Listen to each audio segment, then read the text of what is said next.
Welcome to T-Mobile Tuesday Night Baseball from Target Field in Minneapolis, where the Twins and Rangers continue this four-game series. The Rangers took the opener yesterday afternoon. The Twins look to square the series tonight. Phil Hughes will go for Minnesota. 0-1 in his first three starts this year with an ERA over 7, but in his last 6 starts, he's been one of the best pitchers in baseball. 30 strikeouts and only 1 walk, as the Twins have won all 6 of those starts. And on the other side, Scott Baker, 159 starts as a Twin between 2005 and 2011. Injuries forced him out of the entire 2012 season. In fact, he's pitched only 26 innings since leaving the Twin Cities back in 2011. Welcome to Target Field with Tim Laudner. I'm Anthony LaPanta. It was late in the afternoon that the Twins found they'd be facing Scott Baker tonight instead of Yu Darvish. Our Sanford Health injury report shows you the reason why. Darvish scratched tonight with neck stiffness. Baker takes his spot, and that dramatically changes the Twins scouting report on how they'll attack tonight's Ranger pitcher. Yeah, you know, it really does, Anthony, because I think the Twins players were excited to face Yu Darvish. If you're going to break out against somebody, you're going to break out against somebody that's like Yu Darvish, somebody that's a good pitcher. It's going to have to be against Scott Baker tonight. And I also think it's disappointing for Twins fans. Would like to see a guy like Yu Darvish pitch. They're not going to be able to see him pitch tonight, and it looks like they're not going to be able to see him pitch the rest of this series either. The Twins had won 7 of 9 games and were scoring runs in bunches, but now they've hit the skids a bit. Only 186 in their 4-game losing streak, and you can see just a 108 average over the last 7 games with runners in scoring position. Yeah, sometimes, Anthony, just as much as good hitting is contagious, sometimes so is bad hitting, and it's kind of up and down the lineup. Nobody's immune to, you know what, having periods, time periods where they're not swinging the bat very well. Even Joe Mauer, as of late, is struggling a little bit. On the other side, the Rangers have been rolling over their last 8. They've won 6 of them because they're scoring almost 7 a night. They come in here with a lot of confidence. They just took it to the Detroit Tigers pitching staff pretty good, so they come in here with a lot of confidence. Even though they don't have one of their stalwart Prince Fielder in the lineup, they come in here swinging the bats very, very well. That's the challenge for tonight's starter, Phil Hughes. 5-0 in his last 6 starts. Can he continue that against the Rangers tonight? Dick Bramer and Bert Blyleven in a moment.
North is presented by Menards. Save big money on all your home improvement needs at Menards. And by Dodge. It's time for the Dodge Memorial Day event. Come in for great deals. Game 2 between the Rangers and the Twins. The Twins have endured their second 4-game losing streak. They'd like to put an end to it here tonight in Game 2 with the Rangers. And Phil Hughes will make the start for the Twins, hoping to keep his team in the win column. And good Tuesday evening to you from Target Field. Dick and Bert with you for the second game of this 4-game series. Phil Hughes has been a wonderful addition to the Twins rotation. Hasn't walked a man since April 20th, but within that, he's throwing strikes, but they're quality strikes. Yeah, really doing a good job over his last 6 starts. Now, he started the season, not on the way that he expected out of himself, but he's never won 5 in a row as a starter, and that's what he's on right now over his last 6 starts. Very good, 1.60 ERA. Only 1 walk. He's only walked 6 all season long, and 3 of them coming against the Oakland A's in 1 start. Other than that, he has been fantastic. Twins want to get back to the 500 mark. They can take a step in that direction tonight in Game 2 with Texas.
The curveball. Frozen. Over the last 5 starts, he has been awesome. And Phil Hughes hoping to continue his outstanding pitching, get the Twins in the win column and put an end to a 4-game losing streak. Hughes has not lost since the middle of April. Hasn't walked a man since April 20th. He's had pretty good success against the Rangers. And Ron Washington has seen his team lose 1 player or another to an injury. And tonight it's a starting pitcher who they hope to have avoid the disabled list. The results of the MRI came back for Yu Darvish, and nothing remarkable, they say. No telltale signs of an issue. Yeah, he had the same problem in spring training. Actually missed the opening day start because of it, but he's missing the start tonight. The Menards batting order for the Rangers. Shin-Soo Choo leading off. Elvis Andrus got the big hit yesterday. Mitch Moreland, Adrian Beltre, Alex Reyes, Chris Jimenez, Leonis Martin, Donnie Murphy, and Rougned Odor. And starting Phil Hughes, 5-1, 3.15 ERA, and we showed you the numbers against the Rangers. This is his 6th career start against the Rangers. He has been on fire. Not walked a batter over his last 37 2/3 innings. Looking for win number 6. Twins are 7-2 when he starts a ball game. That's the most important thing. Shin-Soo Choo back in left field has been dealing with a left ankle issue. He leads off for the Rangers in the first pitch on the outside corner. The open we talked about, he was not only throwing strikes but quality strikes. He's pitching to the periphery of the strike zone and not down the middle of it. And his ball to strike ratio has been unbelievable. I mean, even in his last start, 7 shutout innings in San Diego, 94 pitches, 72 strikes. Start prior to that, 6 innings, 1 run allowed, 97 pitches, 74 strikes. So no fooling around. He is attacking the zone. Up and away. 1-2 to Choo. I thought Tim Rodner did a great job of explaining what Hughes' success has been, pitching down and then going up the ladder with that fastball and picking up some strikeouts like that right there. Just a little bit too high. But working down to get that eye level of that hitter, thinking down, and then elevating that ball. 2-2. Fouled off the plate umpire, I believe, Mike Estabrook. And Hughes has gone through this excellent stretch of pitching without much of an off-speed pitch. He's gone fastball cutter. That was off the mask of Suzuki. And a wake-up call right there for Kurt. Another 2-2. Popped up left field. Chris Parmelee jogs in. 1 away. Northland Ford defense for the Twins. A little bit of a different look with Parmelee in left, Hicks in center, Arcia in right. Kloof, Escobar, Dozier, Mauer around the infield with Suzuki catching. I think, Dick, what we have seen also from Hughes is that velocity at 93, 94, and he's been able to maintain that for 6 or 7 innings all the way through this little stretch that started back on April 20th.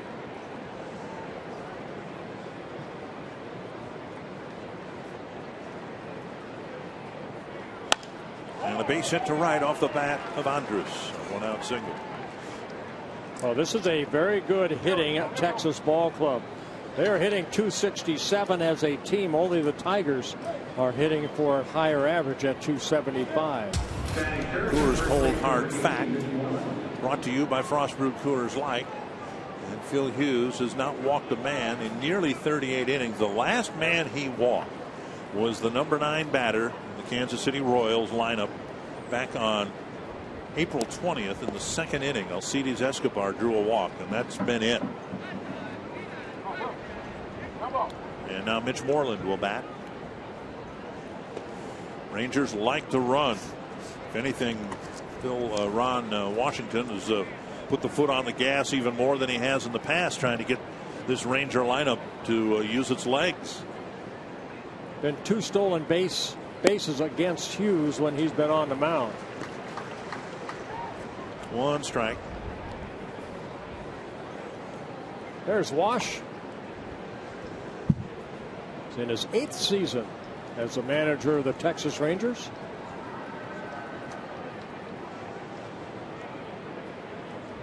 One strike to Moreland. Long hold and time called. Moreland asked for it. Home plate umpire Mike Estabrook gave it to him. The only start that Hughes hasn't won in his last 6 was another outstanding start here against the Red Sox. 6 innings, just 1 run allowed. He left the game with the Twins up 3-1, but the bullpen gave it up. Twins ended up winning that ball game in 10 innings, 4-3. Hicks ranges back, short of the track, makes the catch. Andrus bluffs the tag, and Hicks with a strong direct throw to Dozier. Fly ball outs here in the 1st inning, and the umpiring crew have identified Mike Estabrook, and Pat Hoberg, Jerry Lane, and Mike DeMuro on the bases. Andrus thought about taking off, maybe tagging, which he was at first base, but it's the way that Hicks got behind that ball and threw it right into second base. Good play by Hicks out in center field. Beltre, the batter. Beltre's faced Hughes 20 times and has just 4 hits, 6 strikeouts.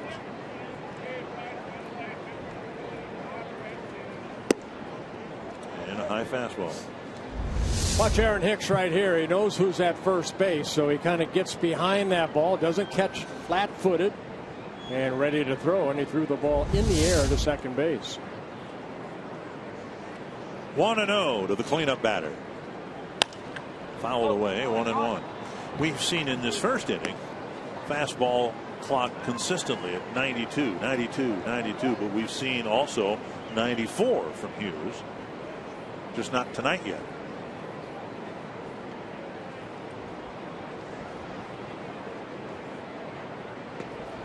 His first 3 starts were pretty rough. 4 earned runs allowed in each of them in 5 innings pitched, but within that hints that he was perhaps ready to turn a corner. 1-1 and another foul.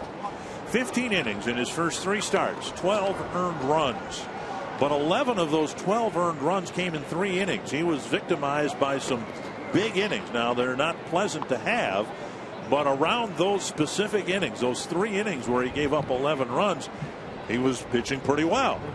Picking up some strikeouts. Walked only 5 in his first 3 outings. Striking out 17. And Beltre gets a piece to stay alive.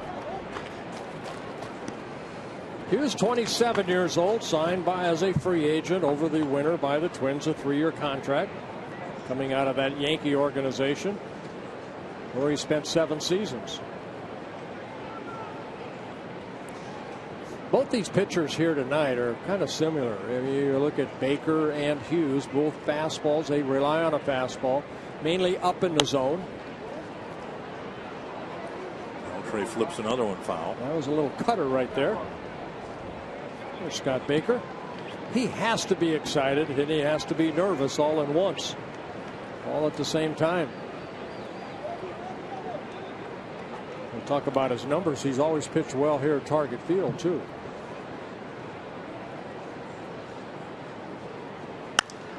Drilled to right, hit well.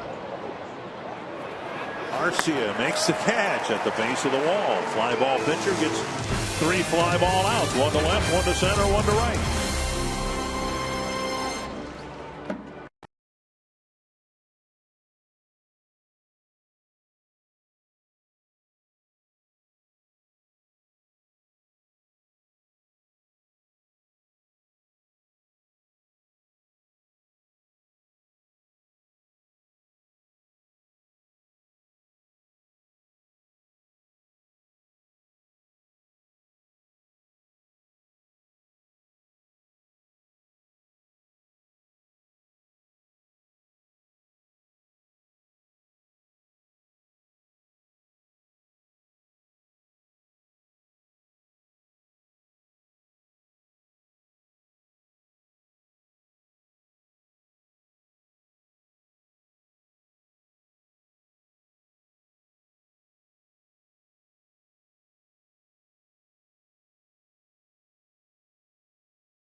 Your cap. Scott Baker pressed into service mid-afternoon around 2 o'clock. Ron Gardenhire was out in the outfield talking with Scott Baker. Baker at that point hadn't been notified that he was going to make the start, and here he is on the mound pitching against this Menards batting order. Brian Dozier followed by Joe Mauer. Trevor Plouffe, Oswaldo Arcia, Josh Willingham, Chris Parmalee, Kurt Suzuki, Eduardo Escobar, and Aaron Hicks. And let's take a look at the Mall of America scouting report on Scott Baker. He wore a Twins uniform for 7 seasons. Looking to really, get his career going again. And he's pitching on 3 days rest. So I think the Rangers, if they could get 5, maybe 6 innings out of him, they'd be happy because of what happened with Yu Darvish here this afternoon. Dozier, Mauer, and Plouffe. And Dozier takes down and away, ball 1. Dozier jumped on the first pitches a lot lately. Hit the first pitch to Beltre to start the ball game last night.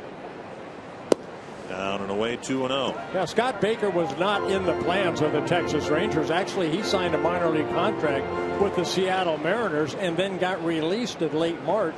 4 days later, signed with the Texas Rangers as a minor league free agent. High and deep to left field. Chu waits for it, makes the catch. Dozier just missed. Starting the game with a home run, 1 down. For defense for the Rangers, it's Chu in left, Martin in center, or Martin rather in center, Rios in right, Beltre and Andres really good in the left side of the infield. Odor's made an impression in a brief call-up. Moreland at first and Jimenez behind the plate. 1 down. Here's Mauer.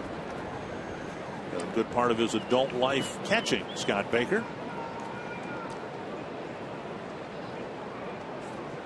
And a fastball, strike 1. I said the only difference between Hughes and Baker doesn't throw 93, 94. He's more, 88 to 92 range. Breaking ball over, strike 2. Coming in at 80 miles an hour. Baker was pitching well down in AAA for the Texas Rangers. 4-1 in 6 starts. Good earned run average, just over 3. Tap to the right side. Moreland digs it out. Baker covers, 2 down. Well, let's look back at Scott Baker while he was with the Twins from 2005 to 2011. 159 starts for Scott Baker. 63 wins, 48 losses. Very good earned run average at 4.15. 4 complete games, 2 shutouts is probably most memorable. That almost no-hitter against the Kansas City Royals at the Metrodome back in 2007. It was a perfect game into the 9th inning. 2 down. Here's Trevor Plouffe. Strike on the outside corner. I said they maybe only want 5 or 6 out of Baker because he pitched last Friday against the Tigers. So working on 3 days rest. Tap foul, 2 strikes.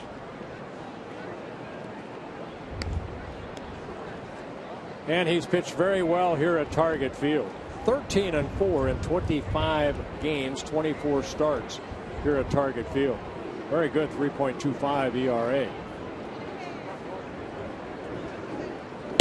And Plouffe strikes out. Baker has an impressive first inning on just 9 pitches. He sends the Twins down 1-2-3.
great opportunities to have fun with your church, school, sports team, and family. Groups of 25 and larger qualify for special ticket discounts and can reserve seats without a deposit. Organize your group outing to a Twins game today. Call 833 Twins and ask about a group outing at Target Field. Everybody loves TC. Alex Rios starts the second. Takes strike one. Rios, the hottest hitter on the Rangers right now. He's had 6 straight multi-hit games. And he's had very good success against Phil Hughes. 11 hits and 24 at-bats. 1-1.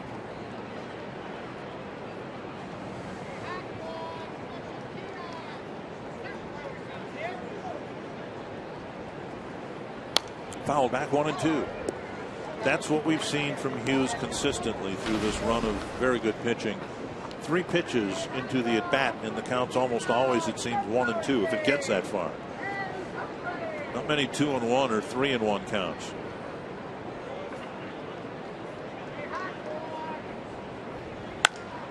And another base hit for Rios. Leadoff single to right here in the second. That'll bring up Chris Jimenez. Yeah, Rios came in hitting .322, 6th in the American League in hitting.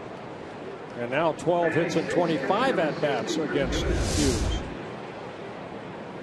Took that fastball the other way. It's what he does so well.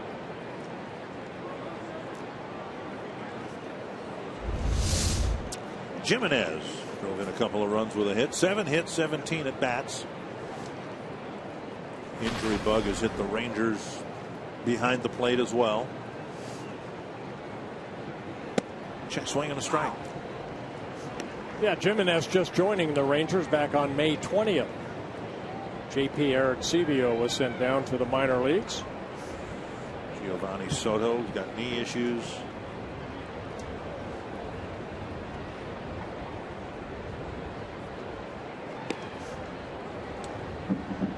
Rios with 9 steals and 15 tries. The Rangers have stolen 37 bases. They've been thrown out 22 times. 4 double plays turned behind Hughes so far this year, making his 10th start. Base hit to center. 3 sharp singles in the early going. Bobbled by Hicks, but he recovers to keep Rios at second. Now what Hicks did well, he got his body in front of it. It took a little nasty hop right at the end and came up. You can see that high fastball again. Jimenez opening up quickly, lining it up the middle.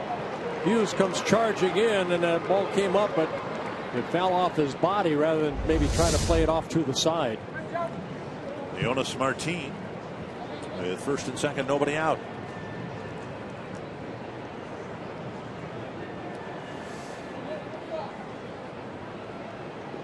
Maybe take the bunt away right here.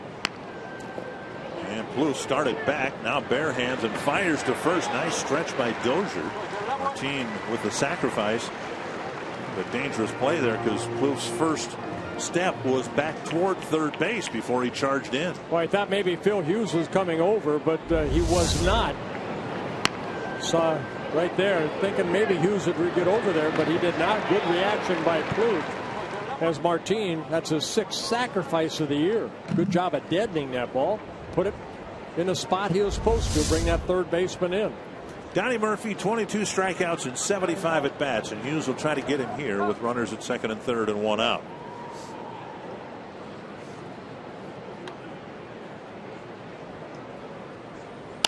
High fly to center, and Hicks goes back at the wall, and did he get it? He made the catch. Oh, wow. He took a home run away from Murphy. What a catch by Aaron Hicks. That's one of the finest catches you'll see a center fielder make. Well, I'm going to let this standing ovation applaud Aaron Hicks because that was a tremendous catch. Boy, he timed his leap perfectly. And actually the glove over the fence and brought that home run back. Murphy hitting it straight away. Aaron going back and leaped and brought it back in. So instead of a 3-run home run, it's a sacrifice fly. Wow. Beautiful thing. And now Odor. I loved outfielders that could do that. There weren't enough of them. What do you mean by that? Well, and then too, the Ranger runners played that very well. Rios held at third, and Jimenez held at second. And if Hicks hadn't gotten up and gotten the ball back in quickly, that would have been a 2-run sacrifice fly. 2 strikes to Odor. Well, it's a great catch by Hicks, but a pretty good base running play by the Rangers. And it actually took 2 good plays by Hicks to keep it from being a 2-0 ball game. Yeah, Rios is going to tag up. Right. It's Jimenez that did a good job of staying at second base. You know, if that ball is dropped or something, he probably would have scored anyway, but he was able to tag up and move over to third. 1-2. Foul back. I think most Twins fans remember Kirby Puckett's great series in Milwaukee in 1987 and the 11 hits that he got, but he also made a tremendous catch, robbing Robin Yount of a grand slam. But in doing so, 2 runs scored. It was a long sacrifice fly that actually scored 2 runs, and we almost had the same thing play out here in the second inning tonight. 1-2. Driven to the left field corner. It's going to be 2-0 anyway. Rangers hitting the ball hard here against Phil Hughes with 3 hits and a couple of early runs. They've been swinging the bats well, and they have here in this second inning. Well, Odor getting called up on May 8th. Odor's doing a good job in that number 9 spot and also playing second base. Of course, Profar was going to be their second baseman, but they've run a couple different bodies out there. Odor's kind of taken this position at second and creating some offense too. His second double came in hitting .295, driving in his 8th run. And now Chu.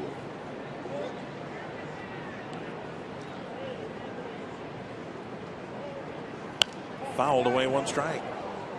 Now the velocity picking up a little bit. We saw Hughes consistently at 92. That clocked at 93. Well, I know he's had success with the fastball, but I don't think I've seen the curveball yet. He's had basically fastball, cutter, a little change up here and there.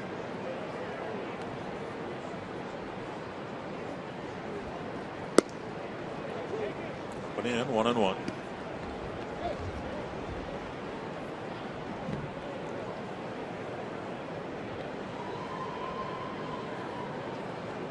.30 pitches for Hughes. He'd like to button up the second inning here.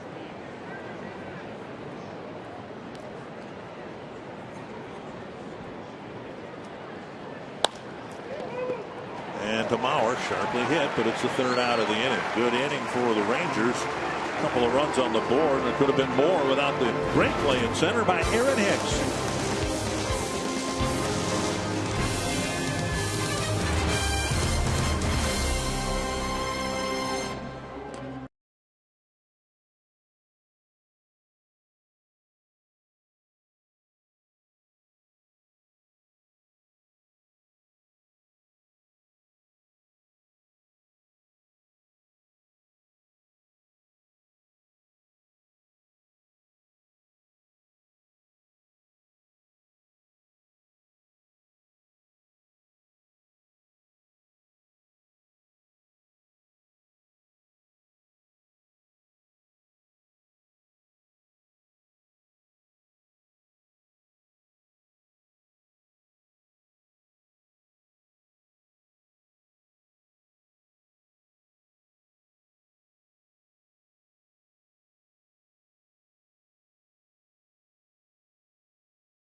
Aaron Hicks is the only center fielder the Twins have. You tend to forget he's a really good one. Yes, he is. In yesterday's ball game, came in, made a nice diving catch, and then we saw one of the best catchers in all of baseball right here. Aaron Hicks taking a home run away from Donnie Murphy.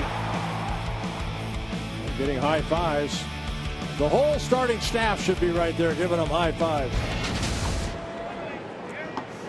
Hicks hopes to get a chance to hit here in this second inning against Scott Baker, who now has a 2-0 lead. Oswaldo Arcia, the batter, 3 hits, 22 at bats on the year, including kind of a gift double last night when his fly ball was dropped in the right center field. Swing and a miss, 1-1.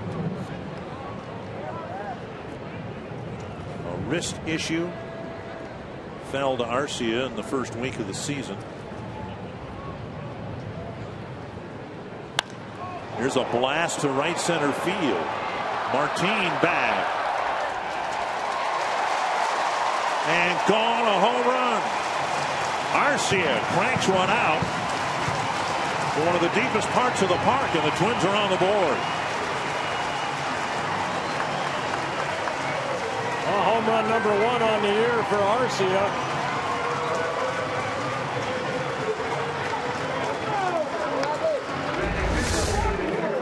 Fastball that kind of came back right into the swing.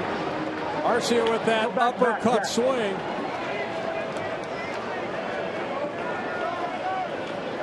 Good solid contact. 2-1 ball game. And now Josh Willingham, the designated hitter. Breaking ball over for a strike. 3rd home run that Baker has allowed. Gave up a couple home runs in that Detroit start last Friday. Bernansky talking to Arcia. Fouled over the Twins dugout, 0-2. Arcia hit 14 home runs last year.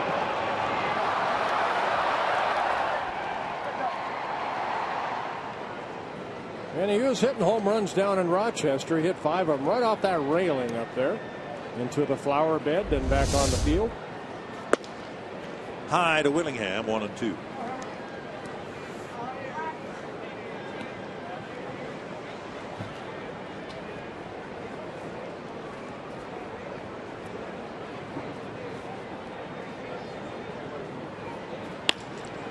Willingham one hops one to Andrus. 1 away. We'll bring up Chris Parmelee.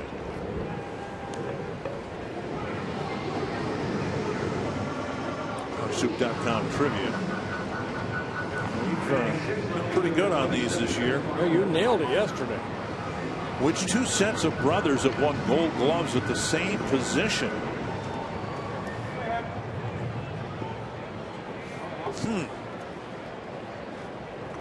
Won Gold Gloves at the same position. I know Jim Perry won one. I don't know if Gaylord ever won one. Fouled away by Parmelee.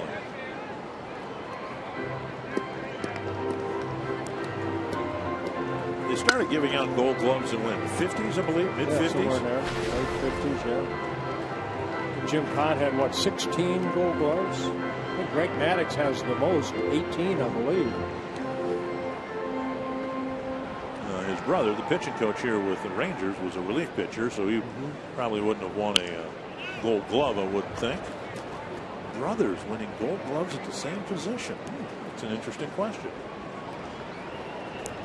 2 strikes to Parmelee. In the lineup in left field, Jason Kubel gets the night off. And explaining that, of course, everyone I think knows Jason's been struggling. 2 strikes to Parmelee. The ball hit to right, short right. Rios coming in to make the catch out number 2. And that'll bring up Kurt Suzuki. Ron Gardenhire explaining that when Parmelee plays, wherever he plays, he's also the backup first baseman. So it's unlikely that Parmelee would be a designated hitter, because then if something were to happen to Joe Mauer and you got to put Parmelee at first, it's the same thing you worry about when you DH your other catcher. So an opportunity for Parmelee to get the start in left field. If something happens to Joe, they can move Parmelee into first base and not lose their designated hitter. Suzuki takes a belt high strike.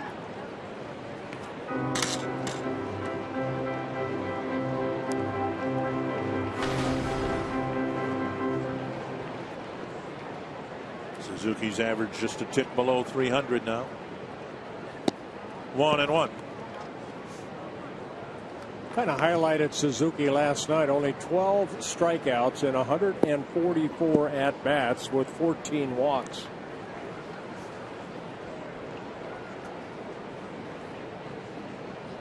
Popped up near the Twins dugout. And out of play.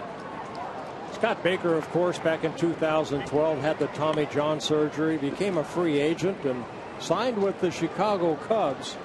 Tried to come back almost a little bit too quick, re-injured himself. Made only 3 starts for the Cubs.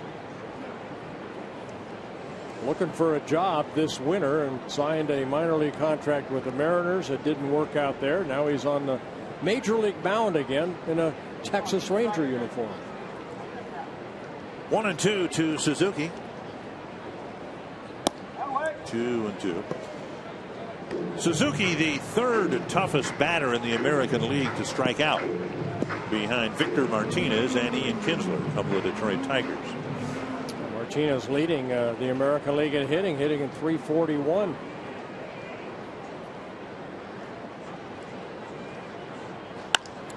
To right, Rios comes in and makes the catch. Pretty well hit ball for the third out.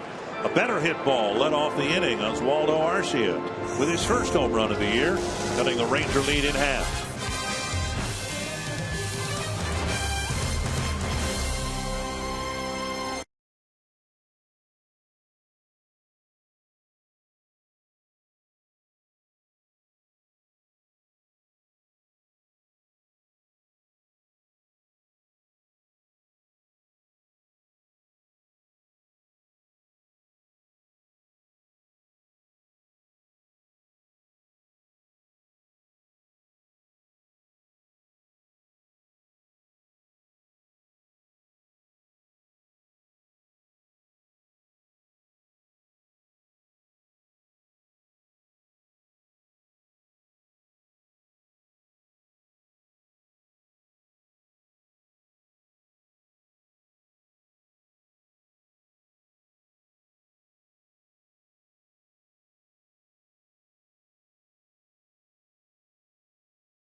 Your link to what's next. By Northland Ford. Visit northlandford.com and your local Northland Ford dealers today. And by Grand Casino. The best stories start here. Twins outfielders taking center stage here. Hicks with a home run robbing catch. Arcia hit one where no one could catch it. And it's a 2-1 Ranger lead. Andrus takes strike one from Phil Hughes. Andrus got the first Ranger hit, a sharp single in the first inning. Down low, 1-1. Hughes getting strike one, 10 of 11 so far. First pitch strikes. Dozier picks it up from his knees, throws Mauer out. One down in the third, and that'll bring up Moreland. Time now for you to tweet a photo using hashtag NorthFanPhoto for a chance to have it shown in an upcoming game broadcast brought to you by AT&T. Here's Moreland, hit a fly ball to Hicks his first time up. Prince Fielder had surgery today on that neck. They said everything went well, but they anticipate him not playing anymore this year. Hopefully he recovers. There's a breaking ball off the plate, ball one.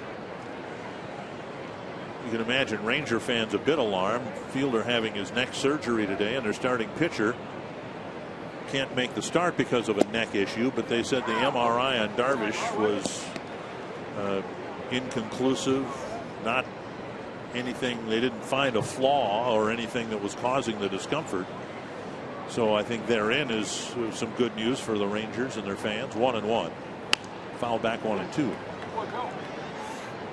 Well, with Fielder being out, what it does, it creates an opportunity for Mitch Moreland again. Last year hit only .232 basically at first base, hit 23 home runs in 147 games.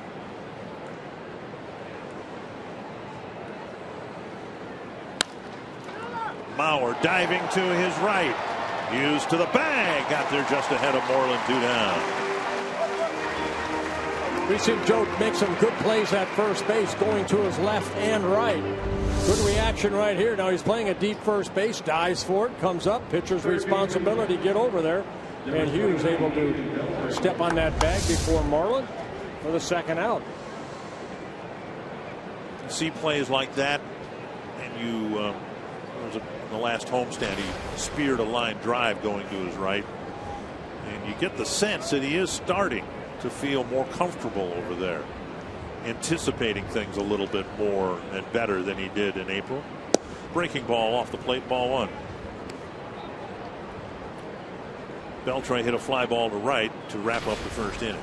You got to remember, Joe, 10 years with the Twins, 50 games at first base coming into the year. So it's all new to him, and they got to quit hitting to him because he's catching everything. A 1-2-3 third inning for Phil Hughes. It's a 2-1 ball game.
Game changer, and it's Eduardo Escobar.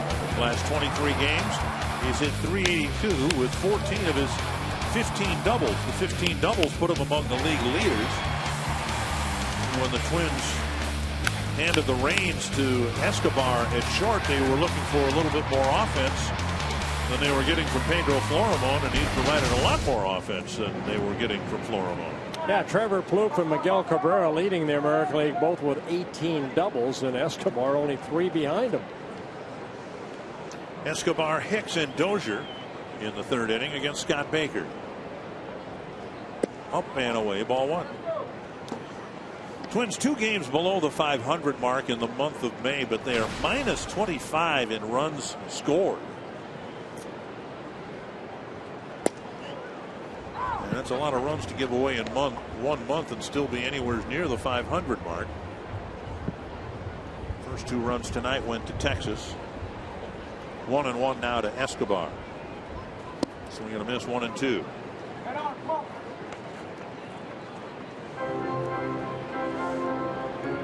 Well, only 1 hit off of Baker so far. Arcia's home run. He does have a strikeout. 27 pitches, 20 strikes.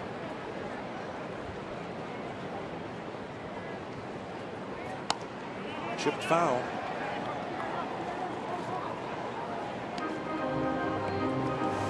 And where Florimon was striking out about twice every 5 at bats, Escobar's cut that strikeout rate in half too. He's done a lot of that. When he gets to 2 strikes, he's battled and kept some of the at bats alive.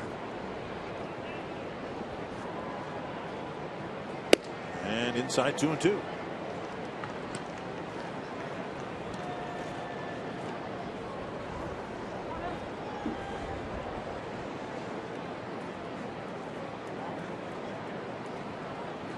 Fouled back again.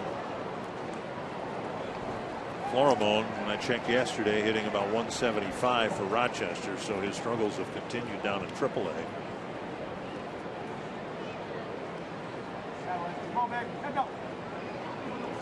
"13 doubles in the month of May for Escobar, the most in the major leagues." A little sinking fastball away.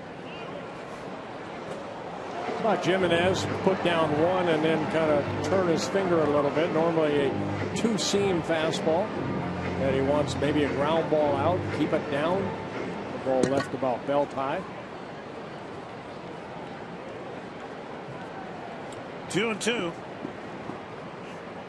Fastball away. Hit right at the center fielder. Hit it hard. But the outfield shift played him perfectly. Martin with the catch 1 away. Let's get caught up.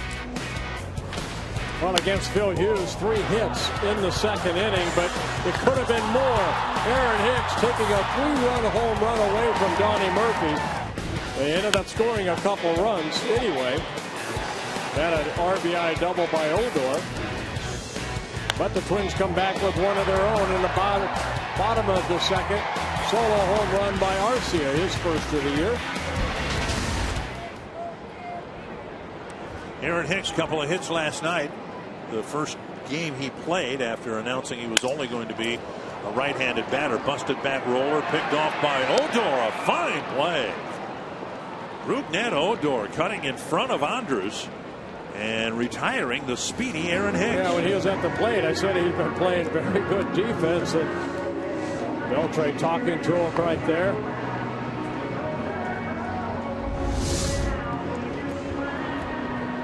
Ball getting the inner half of the plate or the bat and going slowly up the middle. Odor made a great play. 2 quick outs here in the 3rd, and now Dozier.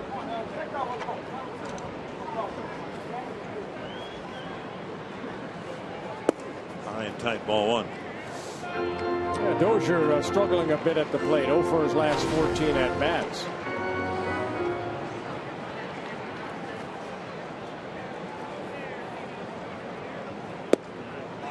High, 2-0. Got to get Dozier on base again because he has scored so many runs.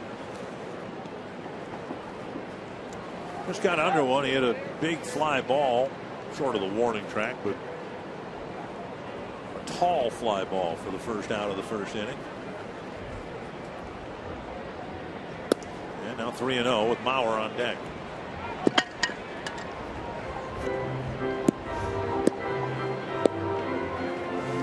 Baker's always had good control, even with the Twins. Didn't walk a lot of batters. Making his 164th Major League start. Strike at the knees.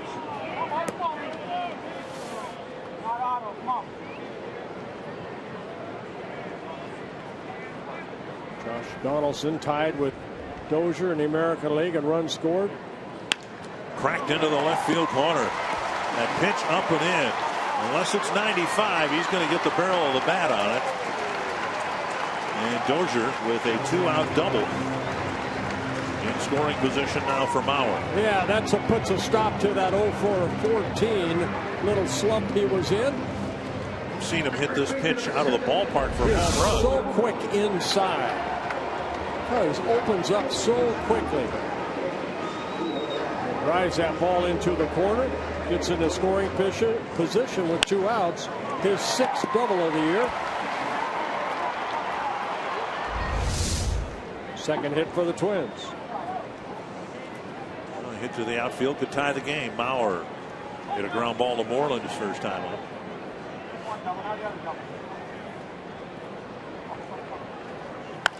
This to the right field corner, and it'll tie the game. Mauer digging for second. Rios' throw. Not in time. Dozier had crossed the plate. The run would have scored anyway. And a pair of 2-out doubles tying the game here in the third. How many times have we seen Joe Mauer jump on that first pitch and pull the ball? Looked like he had maybe made up his mind. If it's a fastball, I'm going to turn on it, and does that exactly right. Inside out with the bat, the barrel, going shooting out toward right field as the ball is. And Mauer picking up his 15th RBI, and the game is tied. We showed the Rangers shift on Mauer last night with Rios playing in front of the Stand Up to Cancer sign in right center field.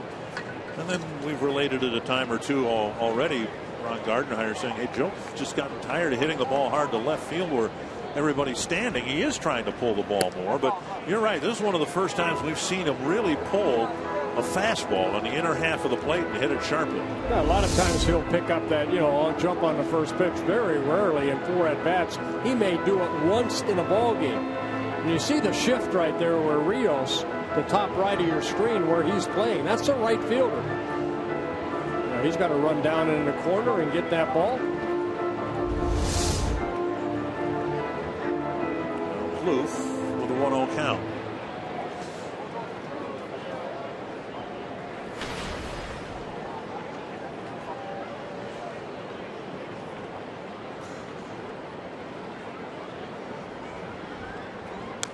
Exception of the jam shot to Hicks or by Hicks.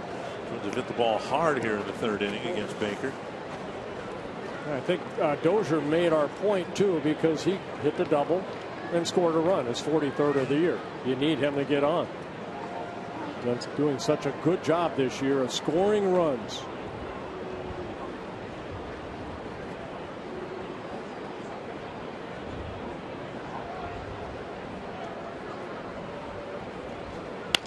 That's down the line, but just foul.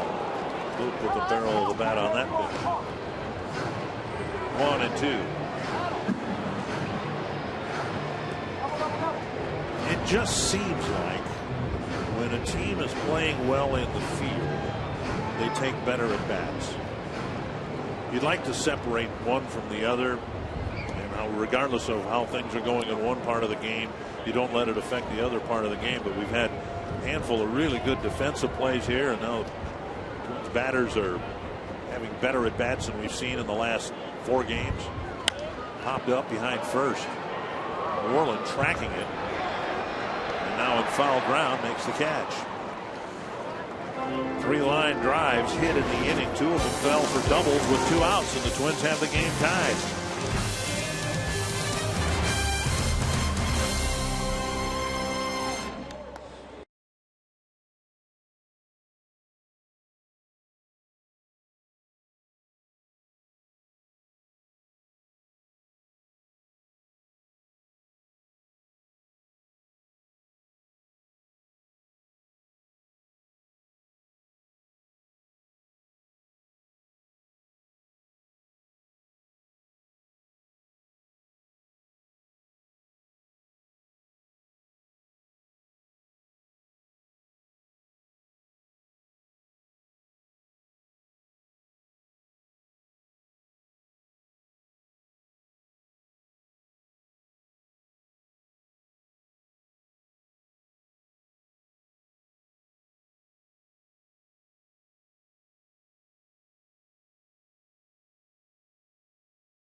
by another double by Joe Mauer. We've got a tie game heading to the 4th inning.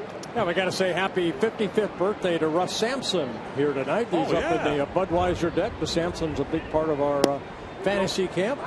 Russ is up there, I'm sure, enjoying a couple brewskis. Russ? That's the same Russ Sampson I know. Strike to Alex Rios. He's way up there somewhere. Happy birthday, Russ. Pushing inside 1-1.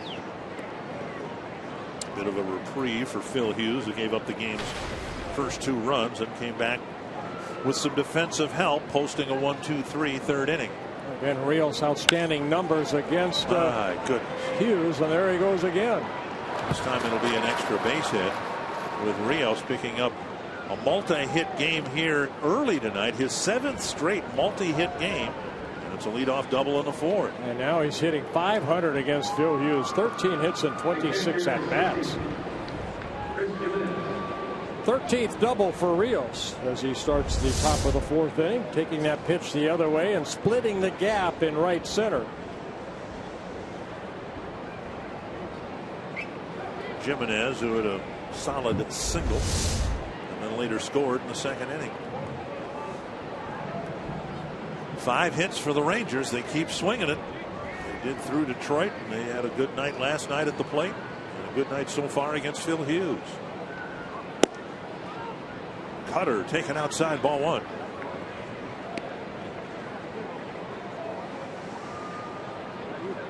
"13 multi-hit games on the road for Rios.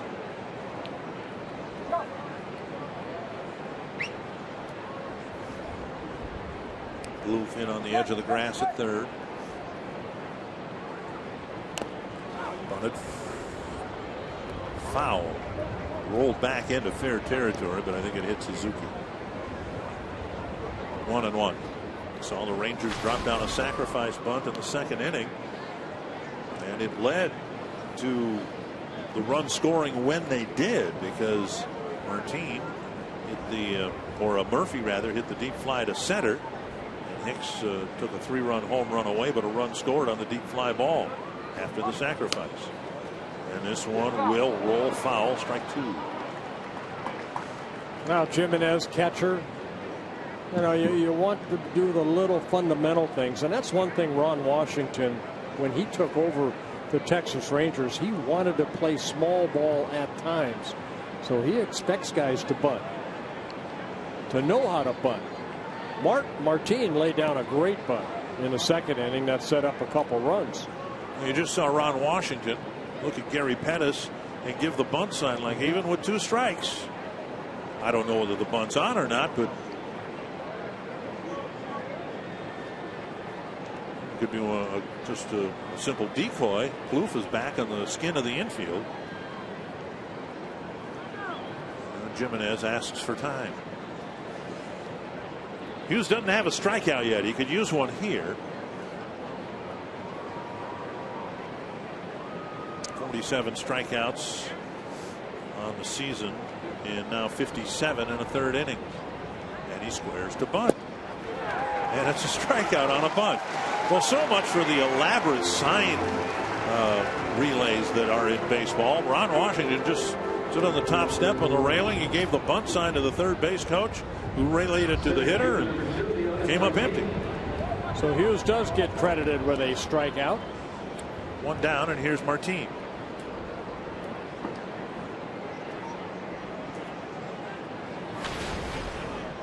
Martin laid down the sacrifice in the 2nd inning.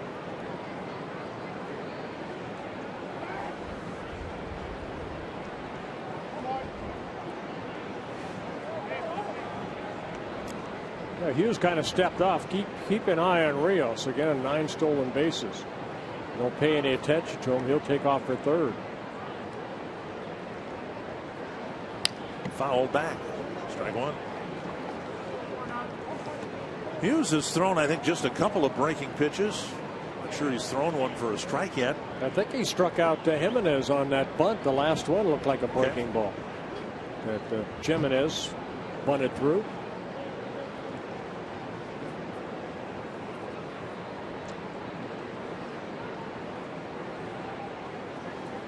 Up high, 1-1.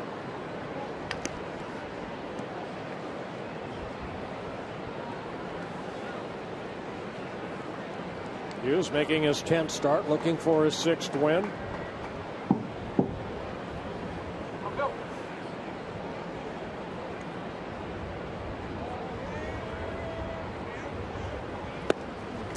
Tailing fastball, swing and a miss, and Suzuki will hand deliver the baseball. Twins season ticket holders enjoy 10% off all concessions and merchandise at Target Field all season long. 2014 season tickets remain available for what's shaping up to be an exciting summer here at the ballpark. 833-TWINS or twinsbaseball.com. If you'd like to join the season ticket family, see what they try to get Martin with here. 1-2. That looked to be a cutter on the outside corner. Out number 2. And 2 straight strikeouts for Hughes. And maybe that's what Suzuki went out to talk to him about. Got the black. It's a bigger black tonight. 2 down, and now Donnie Murphy. That just shows. I mean, you saw where Suzuki was sitting up, even though he's a little bit off the plate. What did he do? He hit his glove. Escobar gave him a strike. It's blocked by Suzuki. Donnie Murphy hit Aaron Hicks' glove as it was suspended over and beyond the center field fence in his first at bat. You know, within the catch, as acrobatic as it was, there's also this. The last time Hicks went back and made contact with that center field fence, he suffered a concussion and was put on the disabled list. And Aaron has consistently said he's not going to shy away from the wall. But until you see it in practice, you can never be sure. He went back and played that as if the concussion-inducing collision never occurred. Well, what made that is a high fly ball, allowed him to get back and then time his leap perfectly. You saw him before the catch turn his back to the infield. That's his way of doing it. As long as the wind isn't blowing too hard.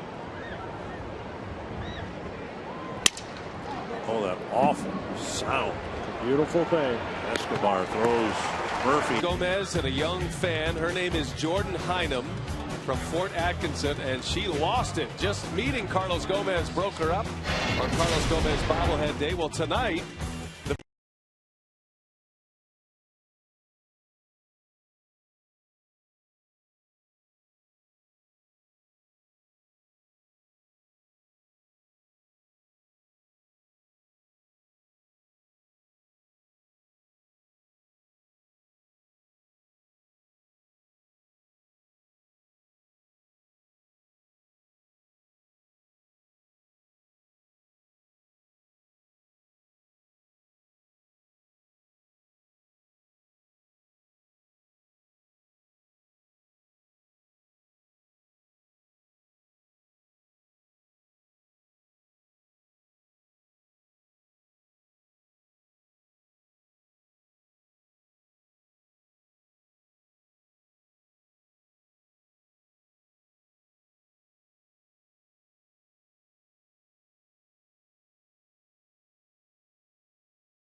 Only in Minnesota can you travel into the solitude of the Gunflint Trail and the pristine wilderness of the Boundary Waters Canoe Area.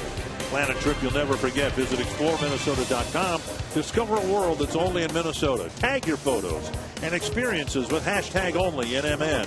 From Grand Marais, the 57-mile Gunflint Trail leads through a magical wilderness of boreal forests, glacial lakes and secluded resorts. Look for moose, beaver, bald eagles, loons, falcons, and hawks. Very well read. All of that up there at the Gunflint Trail. 1-0 to Oswaldo Arcia. Arcia hit a home run to right center. Put the Twins on the board. He takes a high strike, 1-1.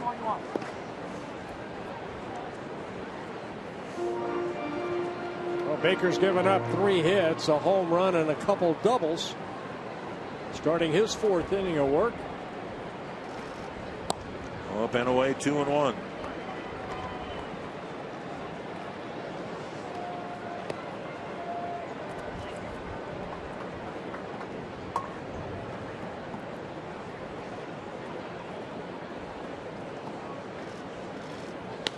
Popped up in the air, very high in the air, and Moreland makes another foul ball catch, 1 away. Willingham to the plate. Fox Sports Supports is proud to collaborate with Stand Up to Cancer, a groundbreaking initiative created to accelerate innovative cancer research that gets new therapies to patients quickly in order to save lives now. For more info, visit foxsportsupports.com. 1 down in the 4th. Here's Willingham.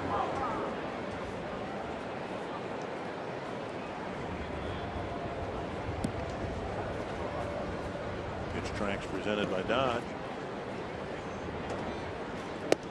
Willingham hit by a pitch last night. Turns away from Baker's pitch here in the 4th. Baker's most wins he had for the Twins came in 2009 when he won 15 ball games for the Twins. His last major league win was here against the Tigers on July 23rd of 2011. Swing and a miss, 1-1. He won that game 4-1.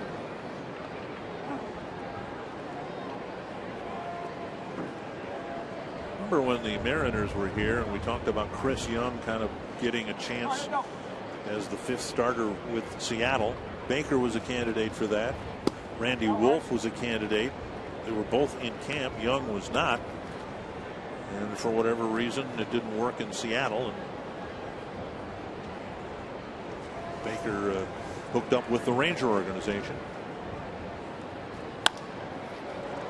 Hit right to the second baseman Odor. 2 down. Don't know what kind of contract Baker signed for. Maybe if he didn't make the club, they would release him, and then other clubs would get a chance at him. That's why Wolf didn't want to re-sign with the Mariners. They offered him a contract, which apparently is standard contract. When you take a minor leaguer and offer him a major league contract, you have 45 days you can release him, and Wolf balked at that, and I don't know whether that was the situation with Baker or not, but he landed on his feet with the Rangers. Parmalee takes ball 1. Well, he came up earlier in May and made 1 relief appearance, and then they designated him for assignment, and he was able to basically be a free agent again, but he re-signed with the Rangers, the same thing that Chris Parmalee did. Right. Taken off that 40-man roster, you get the opportunity to go to another club.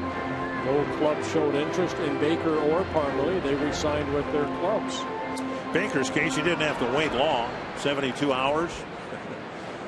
Martin Perez was put on the disabled list. Here's Parmalee hooking 1 foul. And the Rangers had an immediate need for a pitcher. So it worked out well for Scott that he did re-sign with the Rangers.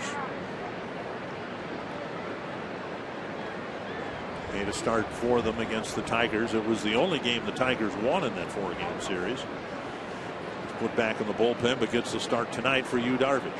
1-2 to Chris Parmalee. Popped up near third base. Beltre running across the bag. Makes the catch. And the Twins go down 1-2-3 in the 4th.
game.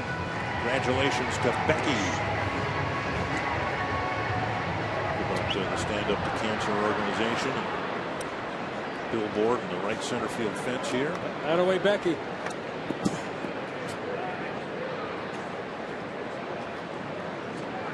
Rougned Odor will lead things off in the 5th.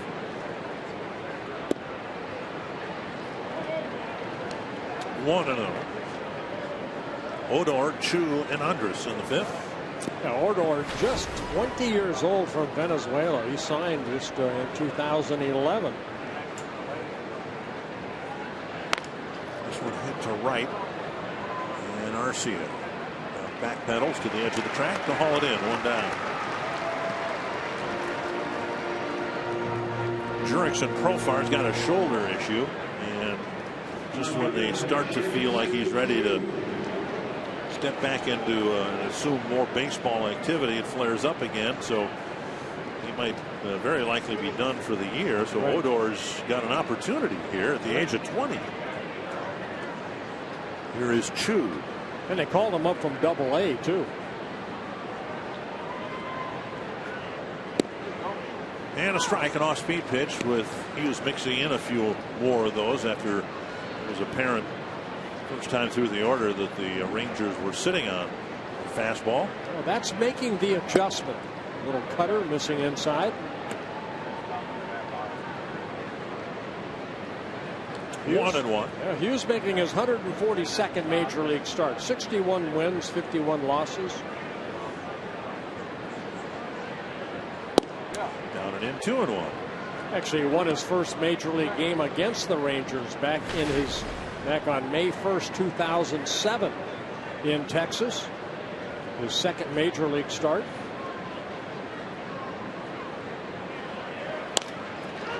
Mauer with another nice play going to his right. 2 down. The second time in the game we've seen Joe go to his right and dive for the ball, get it in the glove, and then flip it to the pitcher. Hughes covering the bag. Only one out in the last 10 has been in the outfield. Hughes keeping the ball in the infield for the most part. And now Elvis Andrus. 6 ground ball outs, 5 fly ball outs. Excuse me, 6 fly ball outs. So 6 and 6. Andrus with a single and a ground ball to Dozier.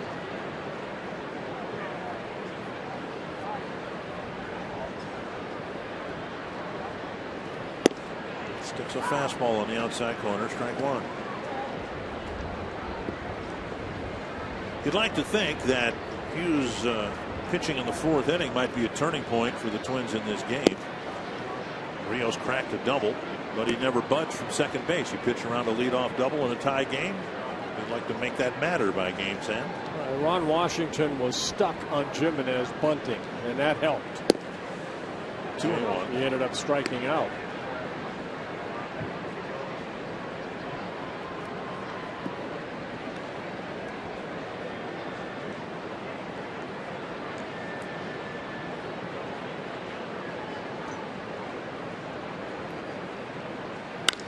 Ball hit high and deep to left center field. Hicks trots over, puts it away. A 1-2-3 10 pitch 5th inning for Phil Hughes.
Dab in the middle of the Minnesota State Lottery winner circle with 100 scratch-off tickets. And the Pollocks take a lot of heat, but these ladies, all of Polish descent, came up with a pretty creative idea here, Bert. The sign is in Dutch, and it's all about the young lady to my right. She is 90. She's a huge fan. And Lorraine, you win 100 scratch-off tickets, compliments of the Minnesota State Lottery, and you also have a favorite Twin player you want to talk about. Who is that guy? Joe Mauer. Ah, you're a Minnesota girl. You got to love that Minnesota guy. The Pollocks score big tonight, guys. How about that, Bert? And it gets circled by a Hall of Famer with your induction picture right to my left. Happy 90th birthday, young lady. Very nice. And who is not a Joe Mauer fan? Scott Baker maybe right now, because it was Mauer's double that tied the game. Kurt Suzuki, Eduardo Escobar, Aaron Hicks, bottom third of the Twins lineup, facing Baker in the fifth. First pitch, tapped to short. Andres has an easy play, one down. Well, the Rangers got to be happy with Baker. He's only given up 3 hits.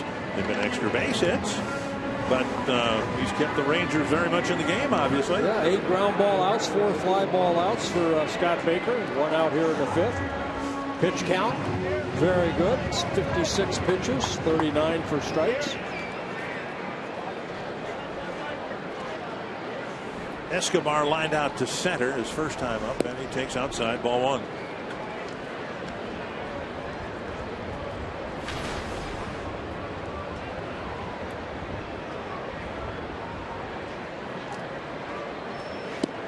And a strike, 1-1.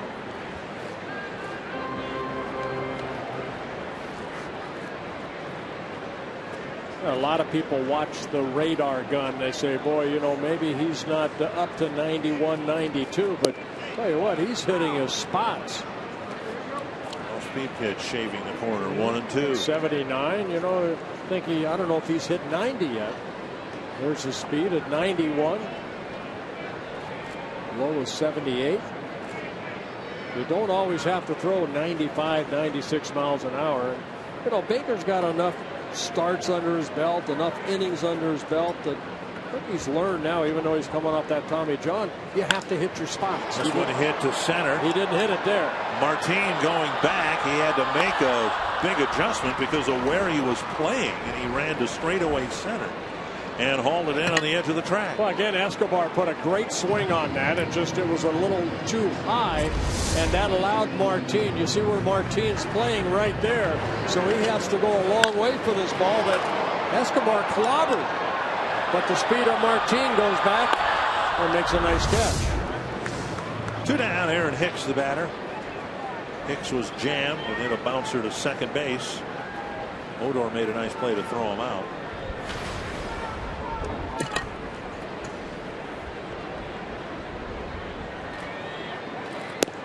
Strike 1. Talk to hitters, and no hitter likes to get jammed. The good hitters forget about it and keep the same approach and plan at the plate. Hooked foul. Some hitters, they get jammed and then it affects them for a while. And Hicks really got jammed in the 3rd inning. You ever seen Miguel Cabrera get jammed? Always able to get the barrel of the bat out quickly. Another one that just in my ears, Vladimir Guerrero. Yeah. 2 strikes to Hicks.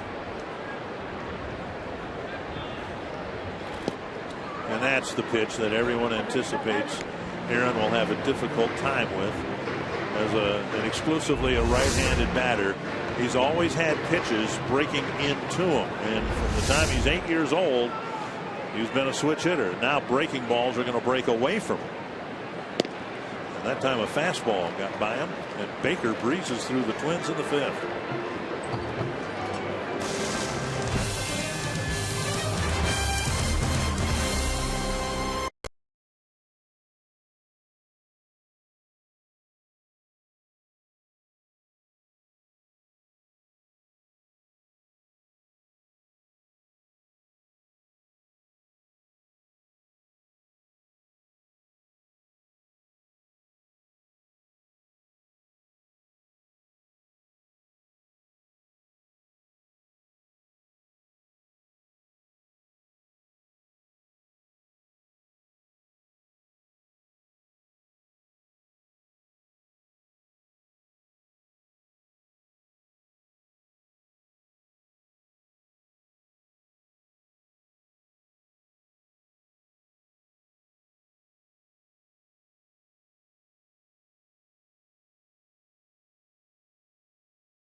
Rios and T-Mobile Tuesday Night Baseball.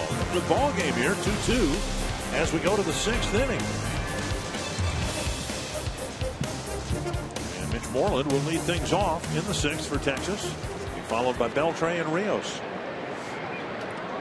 Moreland takes low, ball 1. You know, we thought we'd have a pitching duel between Hughes and Darvish, but it's been a pretty good pitching duel between Hughes and Baker. Both of them, after 5 innings, both have thrown 64 pitches. Both have thrown 45 strikes. The short left, Parmalee hustling in, Escobar calling it, and the ball drops. And why Moreland isn't at second base, I don't know. He's at first. The ball should have been caught. Mistakes everywhere here to start the 6th inning. Well, Escobar went out. He was calling it, but once you hear that outfielder call, and I'm sure Parmalee was calling too, Escobar has to give way. Now Escobar goes back, Parmalee coming in. And you see Parmalee almost, I don't know, I don't see any mouth movement there by Escobar. And luckily they did not collide. It'll be credited a single. So a gift single for Mitch Moreland on first base. And now Beltre. Over the cap of Hughes in the center field. Rangers start the 6th with a threat. First and second, nobody out. And now he's got to face Rios, who's already 2 for 2 against him. Jumping on that first pitch, little cutter right back over the head of Hughes as he gets down into center field.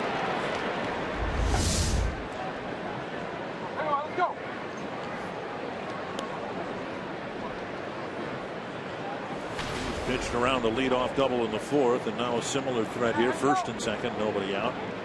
Suzuki will go have a chat about Rios and how to attack him. Trip to the mound by the Twins catcher.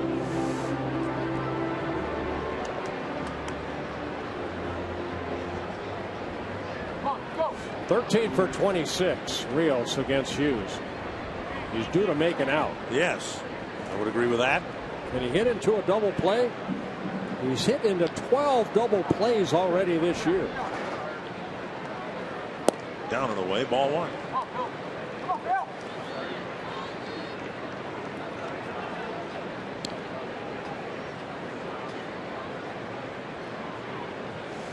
That leads the American League, hitting into 12 double plays. To the left field corner and foul, and not by much. And again, Rios right on that pitch.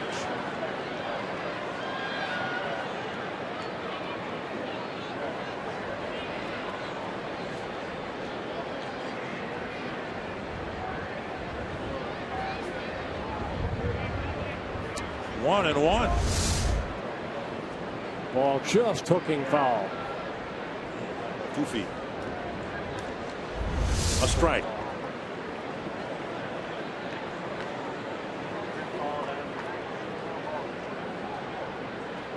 One and one.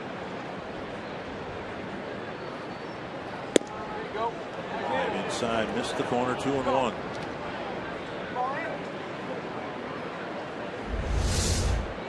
Now Suzuki sitting inside.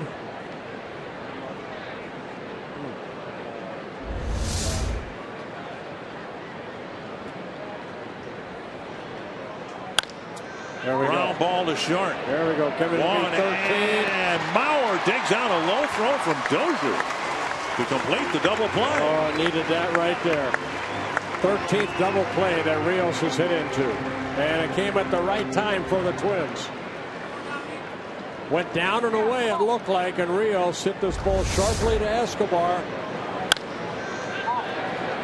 Escobar, big flip to Dozier. Mauer, good pick over there.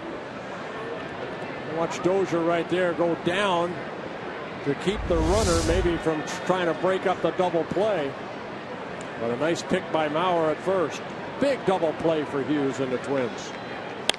Foul down the right field line. 1 strike to Jimenez. Seven hits for the Rangers, only 3 for the Twins. Right now the game is tied. Jimenez got a big 2-run, 2-out double in the ball game last night. About this point in the game, too. And this is a big at bat for Hughes. One strike. 1-1.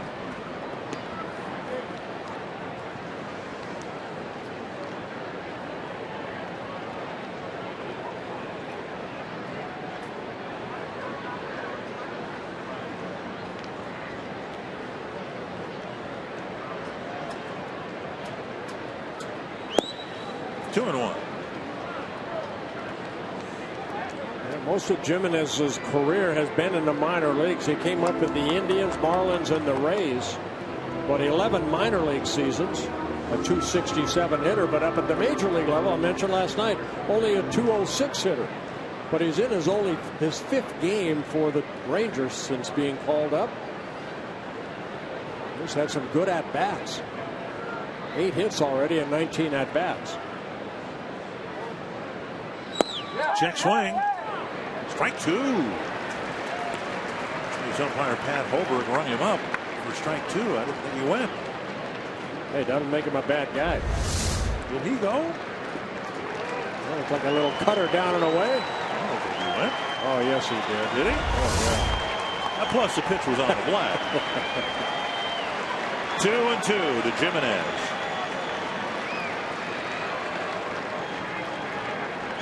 Foul back.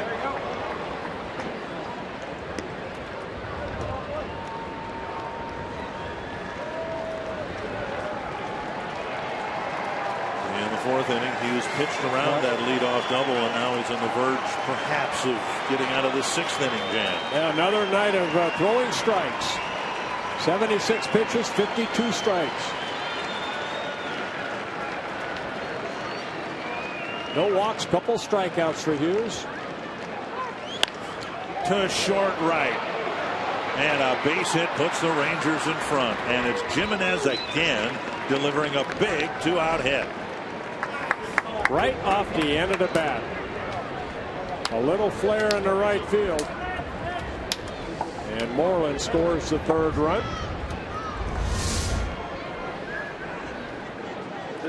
That ball kind of broke sideways, and that allows Jimenez right off the end of the bat. Look at that. A little flare in front of Arcia. Moreland scores, and of course Moreland shouldn't have been on first base anyway with the pop-up that dropped between Escobar and Parmalee. 1-0. Well, that's the old baseball saying, do not give your opponent more than 3 outs an inning, and the Twins have done that this inning.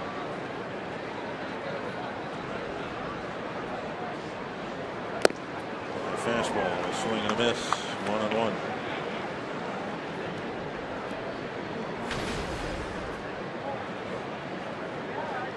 Well, Twins had to score anyway to win the ball game. Now they'll just have to score 2. That's the way you look at it. Look at it. Yeah.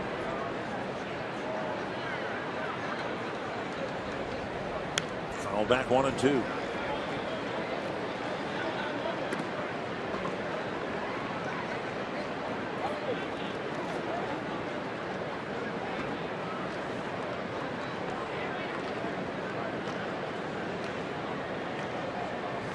Martin from Cuba, 26 years old, already in his 4th season with the Rangers. Got some speed. 2-2. We've seen it on display in center field when he was playing at Escobar and left center. He had to run to straightaway center and back to make a nice catch. More and more great players coming out of Cuba, finding a way to get to the United States to play baseball. 2-2. Mauer to the bag, ending the inning. The Rangers get a gift run in the 6th to take a 3-2 lead.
Toyota. Let's go places.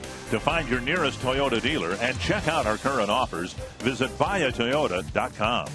By Sanford Orthopedics and Sports Medicine, for the everyday competitor in all of us. And by McDonald's, where right now you can score a delicious, creamy McCafe iced coffee starting at just $1.59.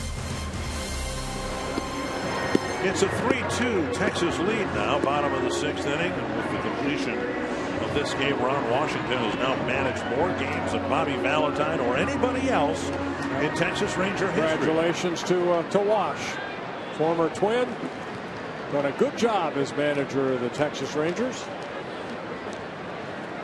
Doug Rader was a manager of yours later on in Anaheim with the Angels, right? Yep. Brian Dozier takes ball 1 from Scott Baker, who's going to try to get through this 6th inning with the lead. And in his hopes of picking up his first major league win since leaving the Twins. Still breaking ball over for a strike, 1-1. One thing Baker did do in the minor leagues, he had 6 starts. Every start in the minor leagues, he went at least 6 or more innings.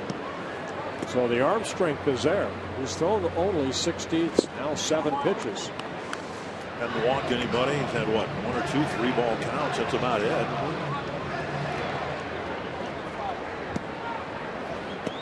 There's Mike Maddox, the pitching coach. And again, up and into Dozier, and he hits the whiskers off him.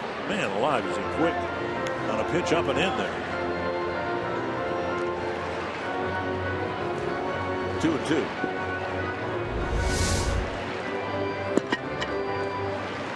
How quick he gets his chest open to allow that ball, that's inner half, to square up with the bat. 2-2 to Dozier. I have to say they're going to try to pitch him away here. And they got him away. And Baker strikes out his 3rd of the ball game. They'll bring up Bauer.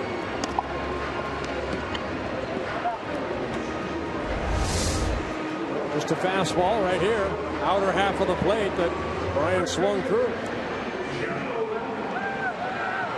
At 88 miles an hour. So again, not overpowering, but he's hitting his spots. He's pitching.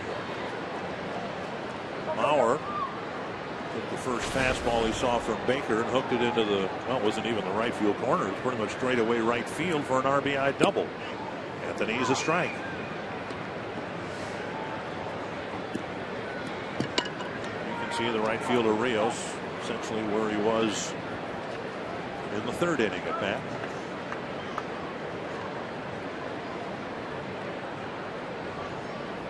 Another slow breaking ball over for strike 2.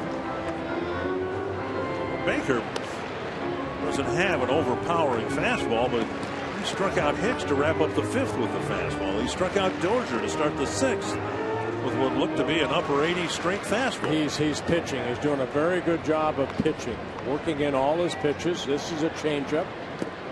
And this is exactly where you want an 0-2 pitch, especially a changeup. You try to drop it on top of home plate.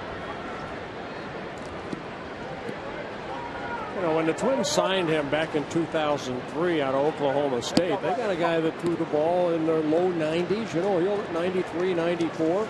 But because of the Tommy John, you've seen guys come back that have thrown just as fast. But Baker doing a good job of pitching here tonight.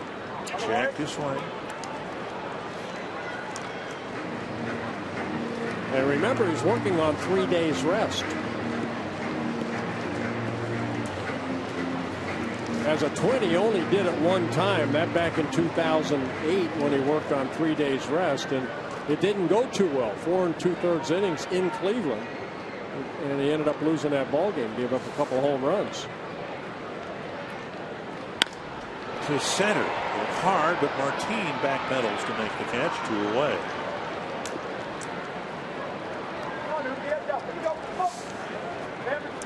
Back on September 17th in Cleveland. Well, got a no decision in that ball game. Baker missed all of 2012 after undergoing surgery. His problems actually began in 2011. The right elbow strain that was preceded by the right forearm strain. In July it was the forearm, and then by August it was the elbow, and we saw the exact same chronology with Joe Mays, where it was his forearm before the elbow finally gave way or was diagnosed. Plouffe takes outside, 2-0.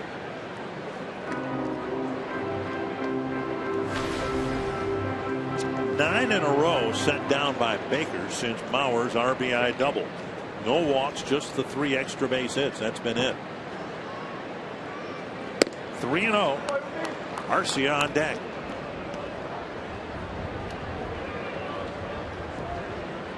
Activity in the Texas bullpen.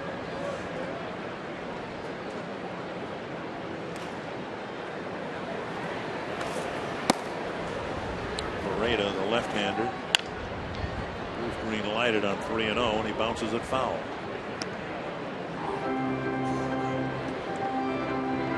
Home run last night for Trevor.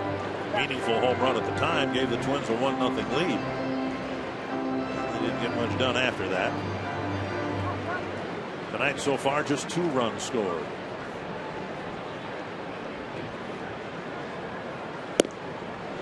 Up and away, a swing and a miss. 3-2.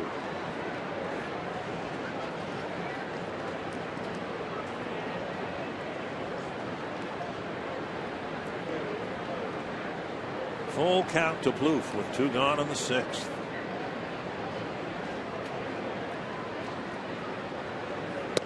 Breaking ball frozen. 6 impressive innings for Scott Baker. And the Rangers have a 3-2 lead.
Run game.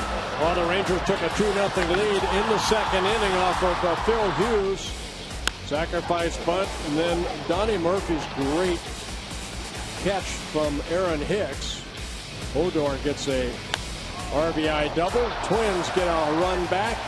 Arcia hitting his first home run in the bottom of the 2nd inning. Jimenez right off the end of the bat scores the 3rd run with another RBI single for Chris Jimenez. Donnie Murphy, Rougned Odor, and Shin-Soo Choo facing Phil Hughes in the 7th. First pitch, strike 1. And now a foul. This is a Ranger team, and cast of characters is different, including Baker, who has no equity in the Ranger organization to speak of, but it's an organization that has won a lot, and when you have won a lot, you naturally expect to win, regardless of who's out there. It's one of the challenges for the Twins to get back to that. a one-run ball game, and the Twins might very well win it. But you want to build up the expectation that you're going to win. Donnie Murphy in his first season with the Rangers played with the Royals, the A's, the Marlins, the Cubs last year. Just activated off the disabled list where he had a neck strain. Again with the neck. A lot of neck problems in Texas. 1-2 to Murphy, and a home run taken away from him by Hicks in the second, and then hit a bouncer to short in the fourth. Yeah, Murphy, a utility player. He can play a lot of different positions on the field. Tonight, the designated hitter. Slow breaking ball misses. 2-2.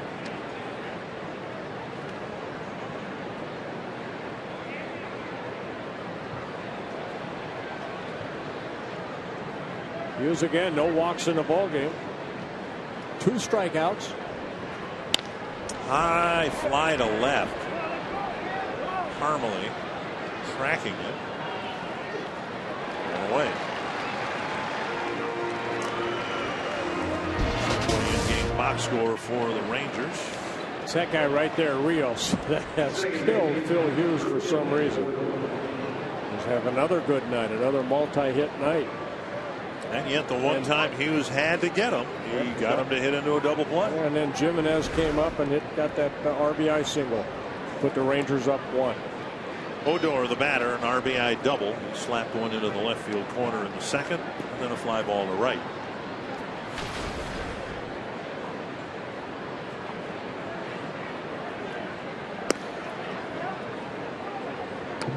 Firstly watched pitching matchup in Chicago. Chris Sale and Justin Masterson. The game started late, and now it's in the 3rd inning, delayed again because of rain.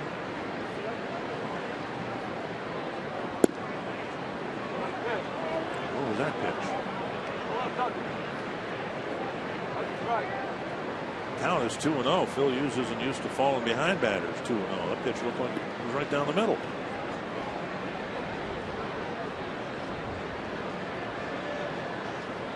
Swing and a miss. 2-1. The second pitch. It was right down the middle. Umpires miss him. Fox tracks, however, does not. No. 3-1. Hughes hasn't walked a batter since April 20th in the second inning.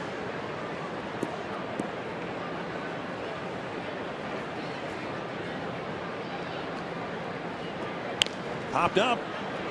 Bloof near the bag. Out number 2. I'll bring up Chu. Join the Minnesota Lynx and the Fox Sports North girls for the Dads and Daughters ticket offer coming up on Friday against the San Antonio Silver Stars for just $33. Fans receive 2 tickets to the game and a drawstring backpack. For details, visit foxsportsnorth.com. Click on the More tab for details. That daughter and that dad might go.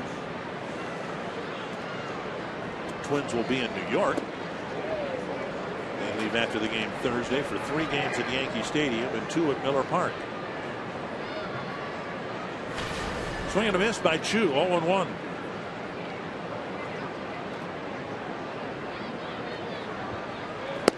Check swing. 1-1.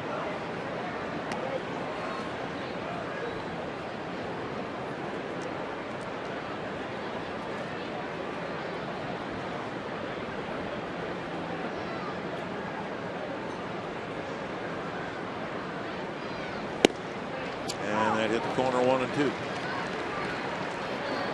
Hughes at 96 pitches, 64 strikes. Scott Baker, don't know if he's done or not after 6 innings, but 2 arms out in that bullpen. Getting loose. 2. I would think on 3 days rest that might be all they want from Baker. He did a great job.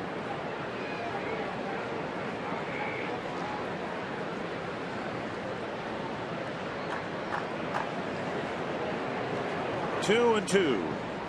Shin-Soo Choo. And Phil Hughes with a 1-2-3 7th. The deciding run in the game is one that shouldn't have scored. The Twins are trying to make up for it in the bottom of the 7th.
Another good outing for Phil Hughes with no walks again.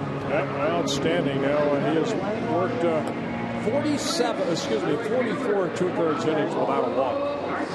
Now on FoxSportsNorth.com, Tyler Mason takes a look at some surprising players on the Twins who have a chance to play in the All-Star game at Target Field. I think Brian Dozier stands a chance. Kurt Suzuki, Phil Hughes, Glenn Perkins. Are probably in a situation where, unless their record drastically improves, should be able to get a couple of players on the team, I would think. Let's hope so, in front of the home crowd. Aaron Pareda will pitch to Oswaldo Arcia.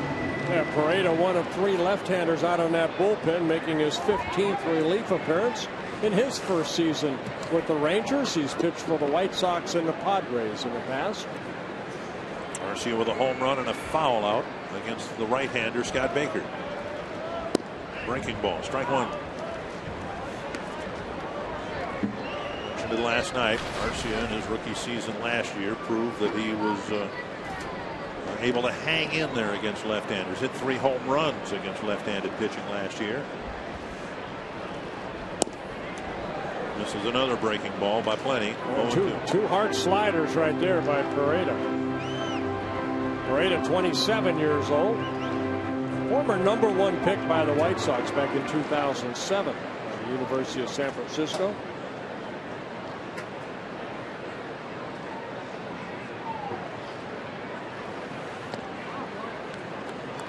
One and two.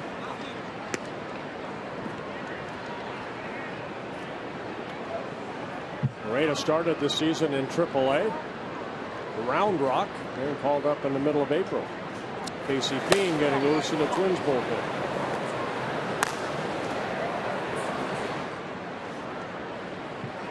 High fastball got him at 96 miles per hour. One down, and that'll bring up Josh Willingham. Promised earlier in the game, we have the AT&T fan photo. Tweet your photo to #NorthFanPhoto for a chance to be shown in an upcoming broadcast. Brought to you by AT&T. And Ron Washington wanted Pareda to get Arcia, and that's it. He did his job, and we'll have a right-hander coming in to face Josh Willingham.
good food, fireworks. Well, you can check just about everything off your list right here at the ballpark at any time during the 4th of July weekend series with the Yankees. Got fireworks show here. They got 2 bobblehead giveaways, a military tribute. Call 800-33 Twins or go to twinsbaseball.com. July 3rd, 4th, 5th, and 6th.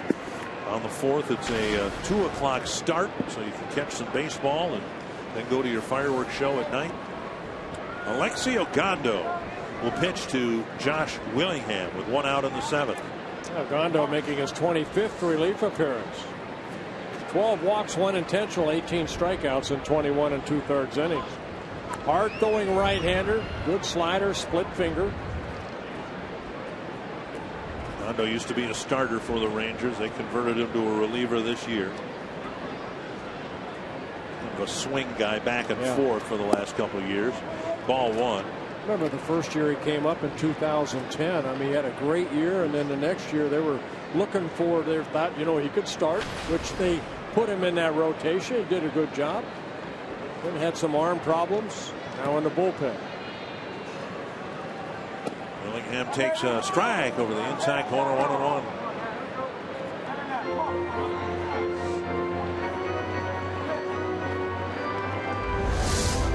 A good sinking fastball there. Caught the corner. It was nowhere near the target given by Jimenez. 1-1. Fly to center field. Martin gloves it out, number 2. Could almost see that. That's a ball that Josh, when he is swinging a bat good, you almost saw the frustration in his face that he's going to drive out of the ballpark.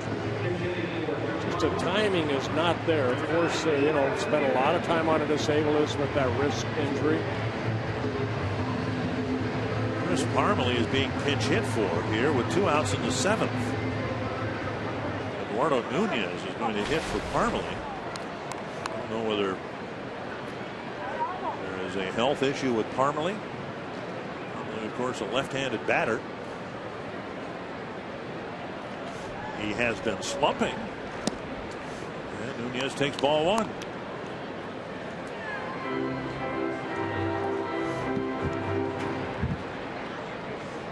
Nunez pitch hit in last night's ball game. 0 for 3 as a pinch hitter. Chopped foul.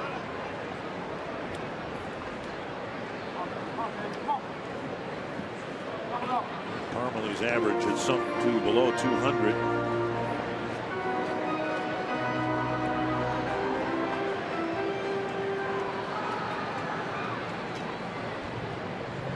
Nunez with a chance here with 2 away and a 1-1 count.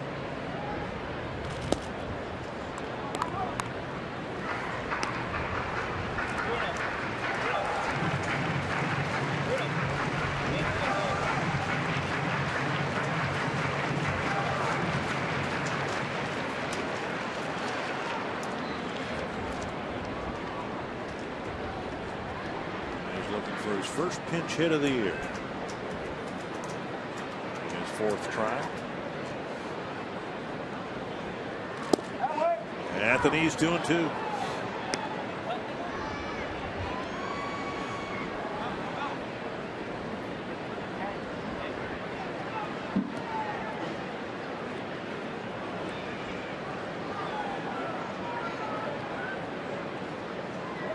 Fastball away.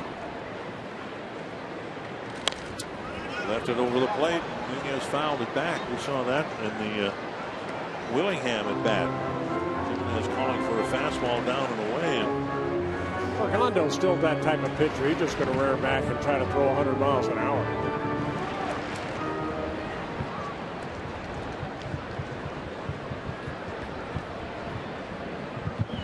Two and 2. 3-2. Suzuki on deck. Nunez is 3 for 4 lifetime against Orlando.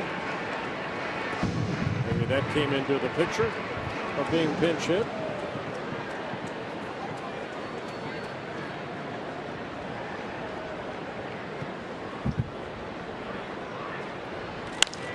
High fly, short center. Martin coming in. Rangers haven't had a hit since the 3rd inning. It's a 3-2 Ranger lead.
Update.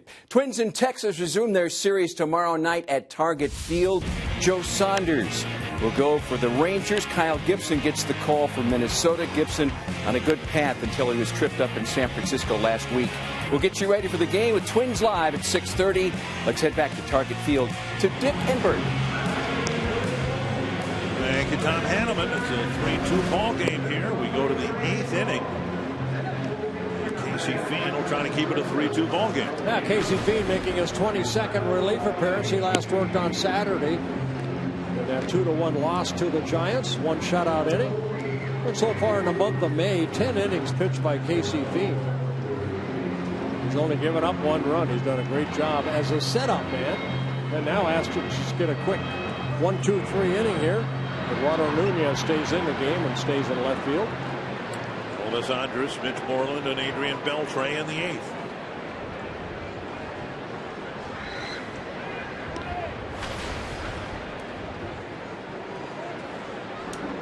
Andrus with a single his first time up, since then a bouncer to second and a fly ball to center. Popped up, short right field. Arcia, and it's Dozier calling off Mauer to make the catch, and then having to look it back into the glove.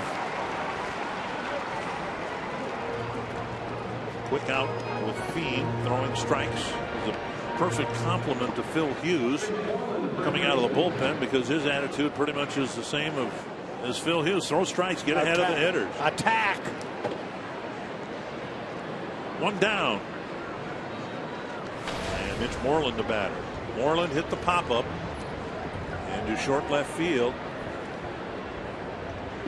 Neither Escobar or Parmelee both called for it. Neither one called for it. The bottom line is it dropped, and 3 at-bats later, Jimenez flared one into right field with 2 outs to put the Rangers up 3-2. It's one of those unenviable spots to put an official scorer, I suppose. 1 strike to Moreland. And now a ball. It should not have been a hit, but who do you give the error to? Nobody touched the ball. If somebody, makes contact with the ball, then you could give the error. A lot of people say there should be a team error, and that would have been a team error. Well, that's very similar to the ball that David Ortiz hit in Yu Darvish's perfect game bid a week and a half ago, whenever it was, and nobody touched it, and the official score gave Ortiz and gave the second baseman, I believe, the error on the play. It wasn't ruled a hit right away, and then it was ruled a hit after Ortiz, 24 hours after the game was completed, after he had already officially broken it up with a cleaner hit. Right. 2-2.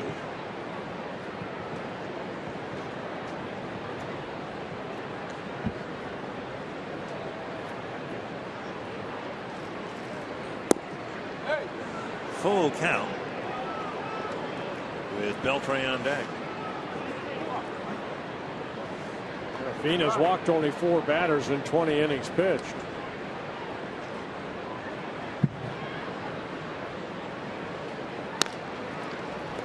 Mauer knocks it down, flips to Fiend.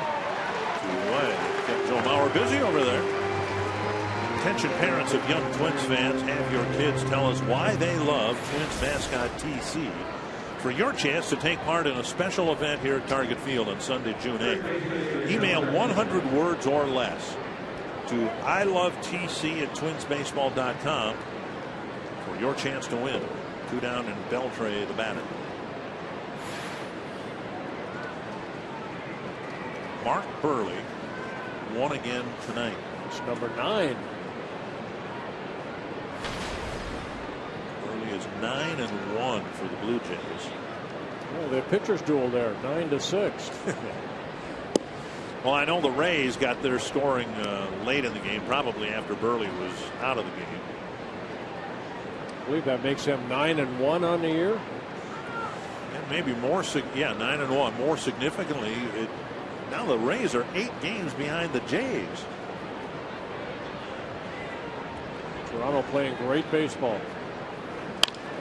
Trying to crack his bat. 2 hopper to Plouffe. And Fiend has a 1-2-3 8th inning of 9 pitches.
Live presented by CenturyLink.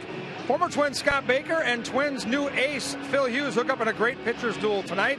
Twins flash some outstanding leather behind Phil Hughes early in this baseball game. An unbelievable catch by Hicks. We'll break that down later tonight as well. We'll take you inside the Twins clubhouse to hear from the manager, Ron Gardner. Right now, though, Twins have a job to do. They got to get Phil Hughes off the hook. He pitched too well to lose this game, guys. Sure did, Kevin. Thank you very much. Kurt Suzuki will try to get a rally started here in the 8th inning. He'll lead off, then Escobar and Hicks. Down low, ball 1. What the Twins did so well in their streak of 4 straight series wins was get rally started from the bottom of the lineup. That's what they'll try to get done here in the 8th. Suzuki lined out to right in the 2nd and hit a first pitch grounder to short in the 5th. On the outside corner, 1-1.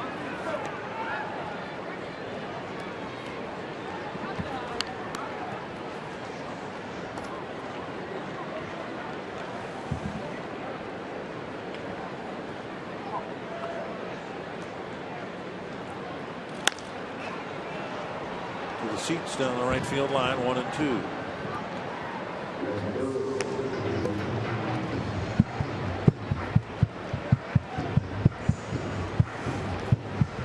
Gondo, 30 years old, in his 5th season with the Rangers. Made the All-Star team for the Rangers in 2011.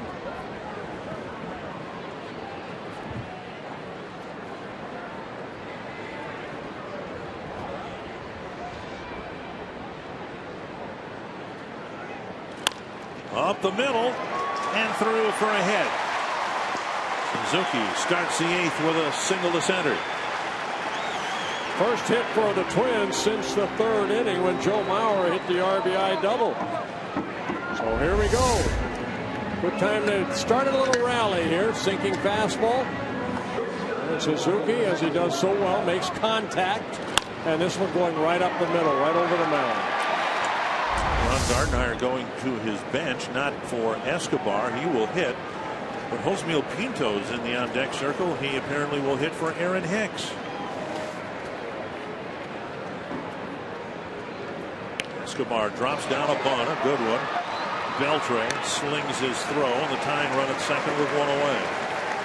And Escobar gets the job done.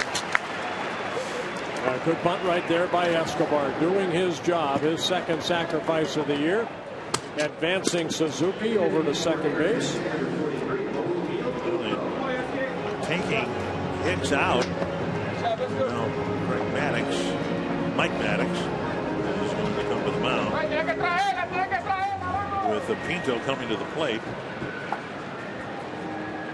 Gardenhire probably using 2 of his bench moves here. He'll need Santana to go out and play center field, I would think. I think Mike Maddox right here just bringing out a little scouting report on Pinto. You can follow every Twins game with MLB.com at bat on your favorite mobile phone or tablet. Get live look-ins, instant replay, scores, stats, audio, the free MLB.tv game of the day, and more. Download at the App Store or visit twinsbaseball.com today.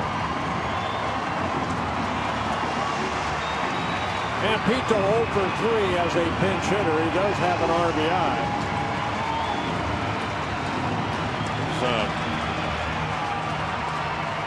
Throwing whatever he has at the Rangers here in the 7th and 8th innings, using his backup catcher for a pinch hitting appearance here in the 8th inning.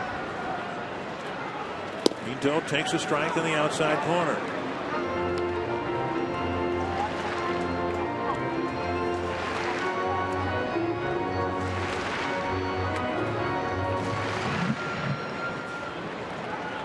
One strike to Josmiel Pinto.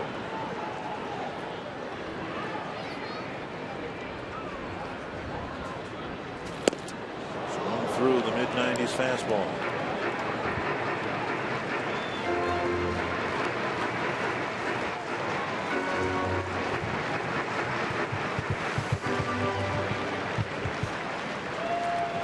Two straight fastballs to Pinto. Rondo's got a good one.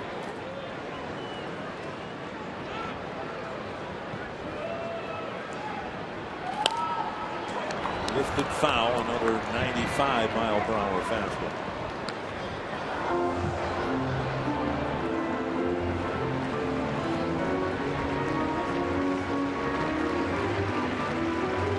Suzuki, quizzical look toward Joe Mauer, or to Joe Favre, the third base coach.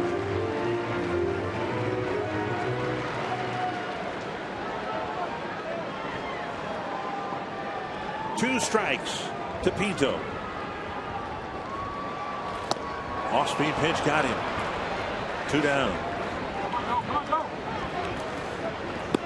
And Dozier will hit. That might have been the split finger.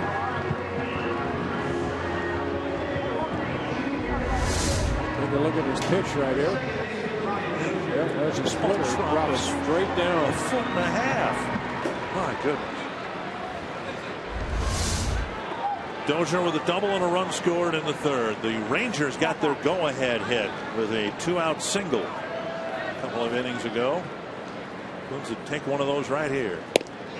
Belt high strike for the fastball.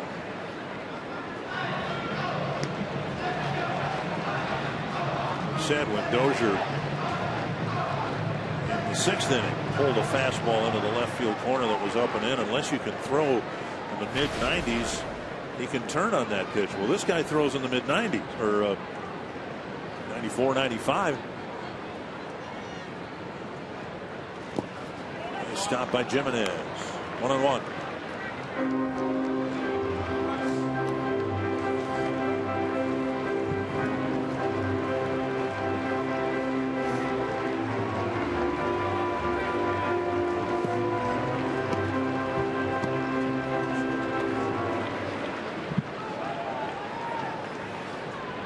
How about a little flare to right field? Mauer on deck. 2-1.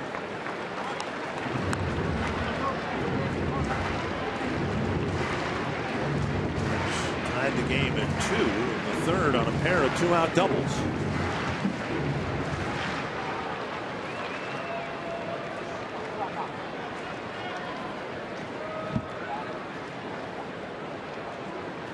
Two and 1 to Dozier.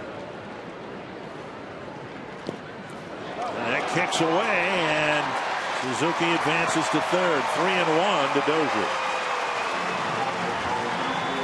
Argando charged with a wild pitch, his 4th wild pitch of the year. Gets Suzuki 90 feet closer. Jimenez got to turn that glove around. Well, it'll be a wild pitch.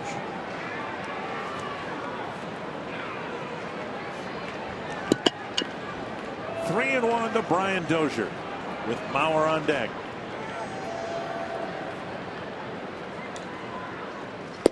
Ball 4, he walked him.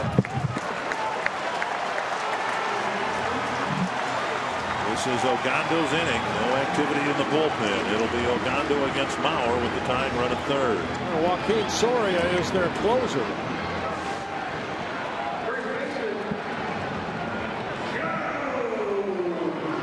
Mauer's hit the ball on the button twice. Pulled a double to right in the third to tie the game at 2, and then lined out to Martin in the 6th.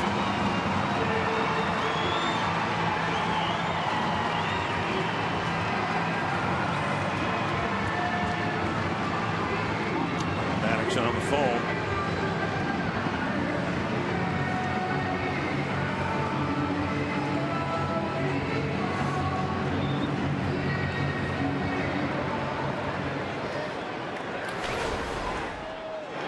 Mauer against Orgando, 0 for 3.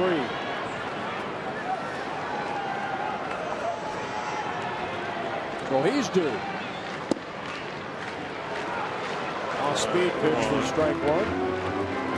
Suzuki can get a big lead at third because Beltre's playing off the line. So if Gondo were to fire another one in the dirt, it wouldn't take much of a carom at all to get Suzuki in from third. You can see how healthy a lead he has, and now Beltre gets him back. A little shuffle toward the bag. 1 strike to Mauer. And now a ball.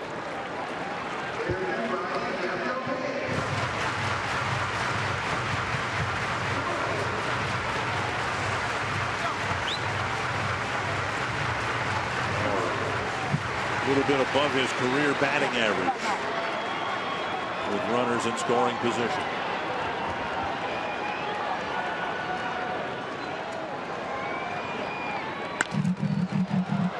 One and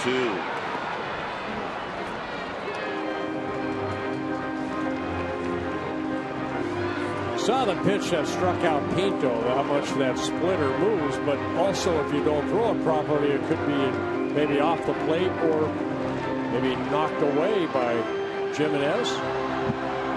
Orlando has that confidence in throwing it over for a strike. And Jimenez has the confidence of catching it and calling it.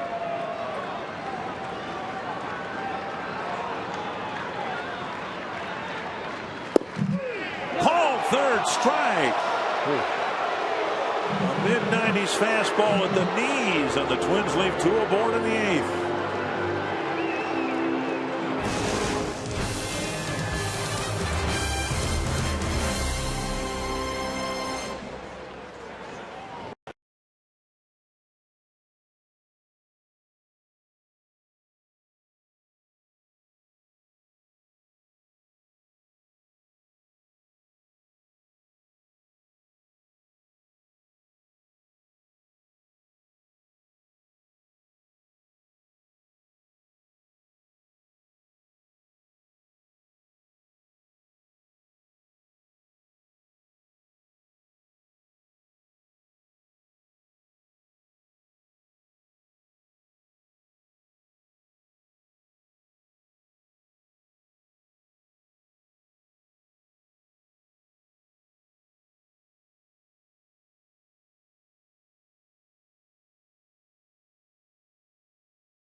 5-2, the Rangers in front, trying to extend the losing streak for the Twins to 5 games. Century Link to what's next. Involving Game 3 tomorrow, lefty Joe Saunders will be activated for Texas. They've got to make a roster move to allow him to pitch tomorrow. Kyle Gibson will go for the Twins. Yeah, Gibson, you know, he had a tough outing in his last start, but hopefully, like he has in the past, repeats it with a good one. Fox Tracks presented by Carrier with Glenn Perkins pitching to Alex Rios. Up and away, ball 1. Yeah, Perk did not pitch in San Francisco, so it's been 6 days between outings for Perk. His last outing on Wednesday when the Twins defeated the Padres 2-0. He picked up his 14th save. 2-0. Rios, Jimenez, and Martin in the Texas 9th inning.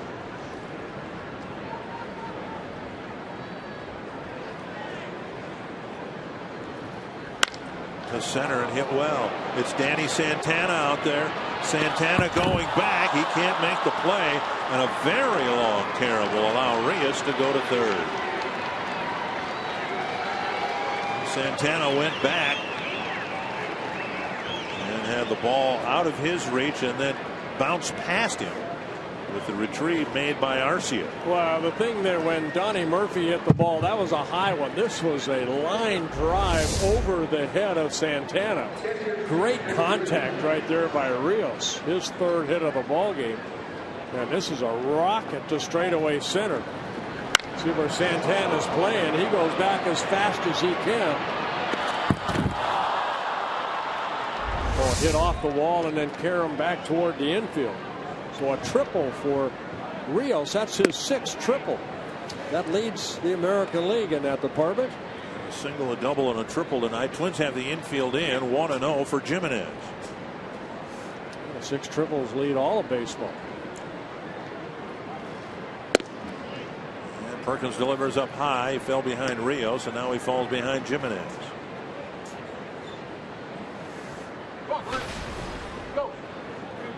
Perk, a strikeout pitcher. He'd like to get a strikeout here. There's a strike.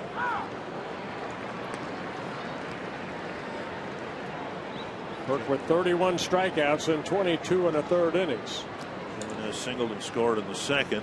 Struck out trying to bunt in the 4th, and then dropped the go-ahead single into right field.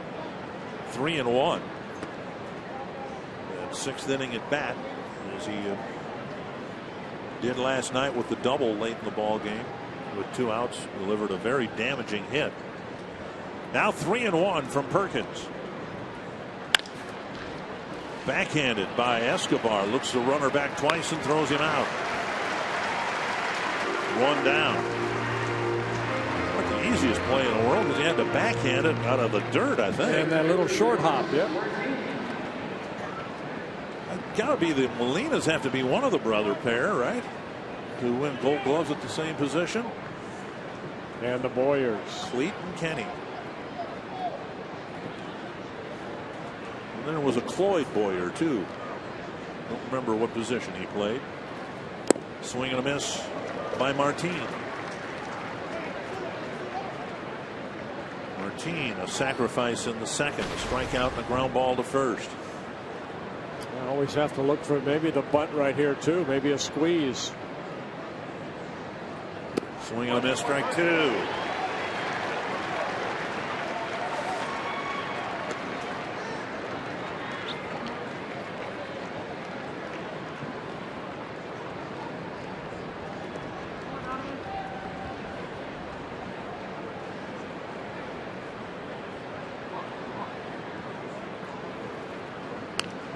Back.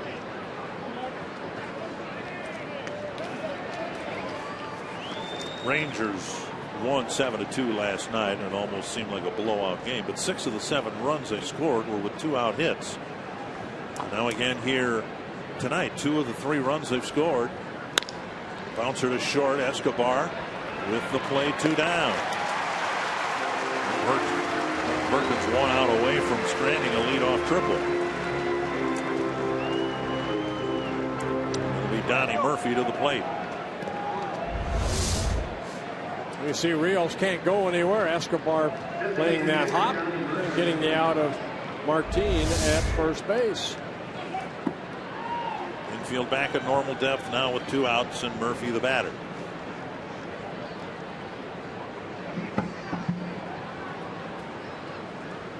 Breaking ball snaps over, strike 1.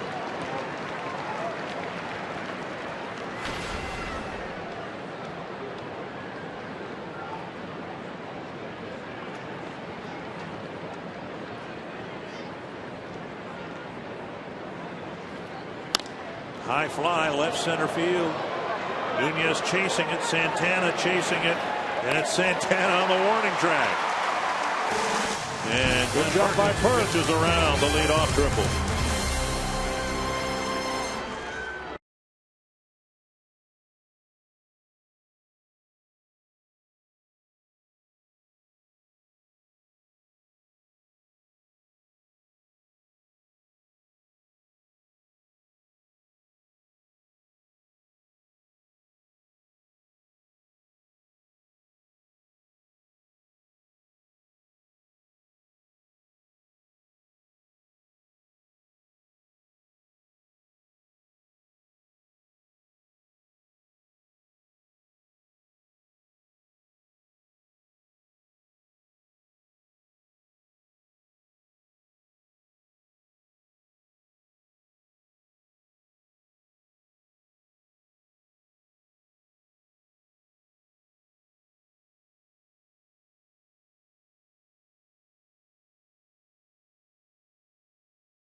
A finish.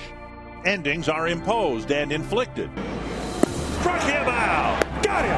Breaking ball got him. Finishes are earned and celebrated.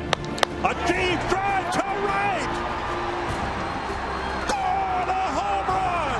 Chris Parmalee with a walk-off winner. It's the last word, the closing act, the final step, the whole point. We don't remember the start.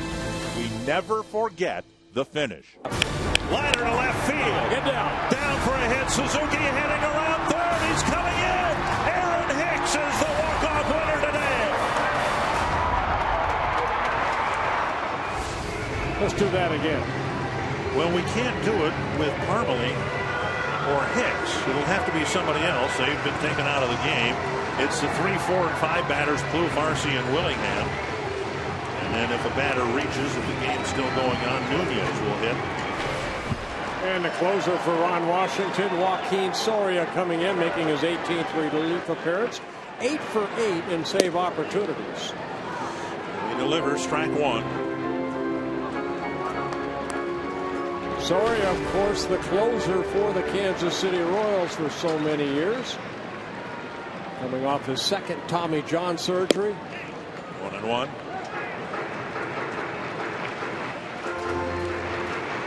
The Detroit Tigers signed Joe Nathan. He left the Rangers because the Rangers felt Soria was ready to close again. Up high, 2-1. So far, the results have been very good. Opponent batting average of 138, just 2 walks, no home runs in the 16 2/3 innings. Very good numbers against the Twins. 2-1 to Trevor Plouffe. Swings through a breaking ball. And it's 2-2. Soria, one of those closers that have 4 or 5 different pitches that can get you out. Good fastball, still in the low 90s. Slider, slow curveball, very good changeup. All the way. The fastball used to be in the mid-90s. It's not anymore. But with all the other pitches and the lessons learned over the years, the refinement, better control, maybe even, he's off to a really good start. 2-2. A high fly left center field, and Martin calls for it. One down. Yeah, that curveball stayed up, but Trevor just got underneath it. And now Arcia.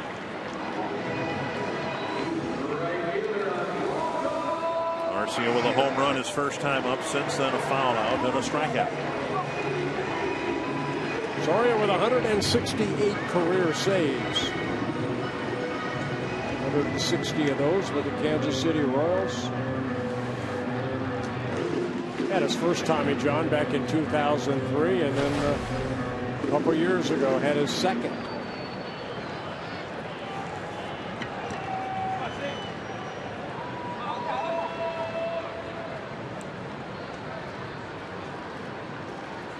Arcia drives it deep to right center field. Very high off the wall. And Arcia digs for second with a double. That came without maybe 2 feet of going out. That was a rocket. And the time runs at second with 1 out. Fastball. Arcia going down and hitting this to deep right center. That ball almost went out. Hit high off the scoreboard. Almost hit his second home run. Almost tied the game. 2 feet from shredding the flowers. In the flower bed in right center. Now Willingham.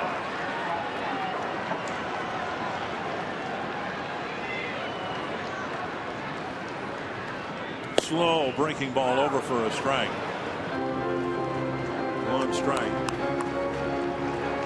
Willingham looking for his first hit since his return to the lineup. This would be a good spot for him.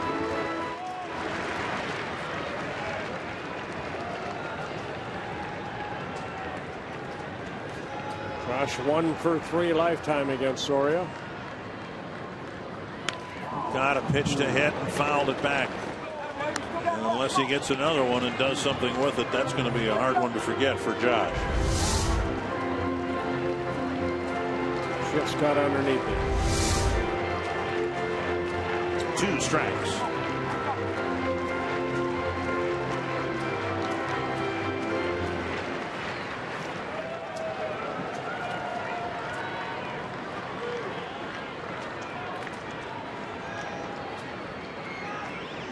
Time called.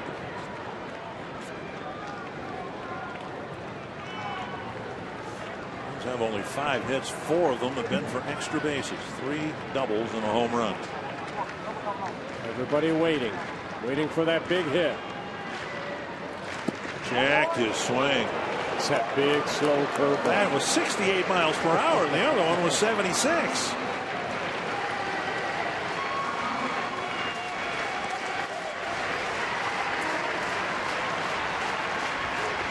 One and 2.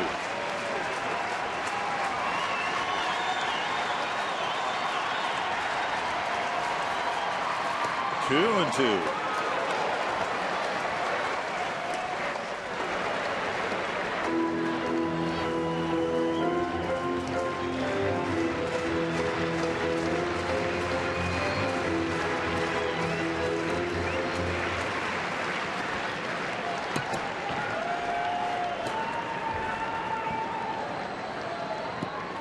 Three and 2. Nunez on deck.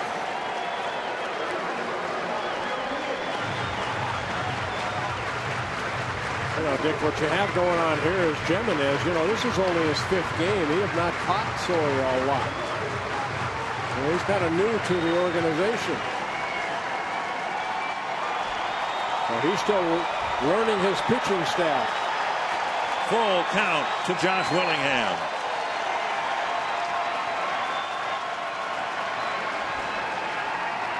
Check swing, but he got him with another slow breaking ball. 2 down. Yeah, that looked like a slider right there, and Josh unable to hold up.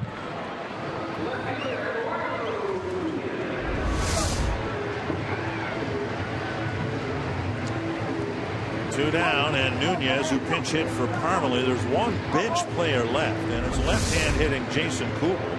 But Kubel is 0 for 11 in his career against Soria. So Ron Gardenhire will let it ride with Eduardo Nunez.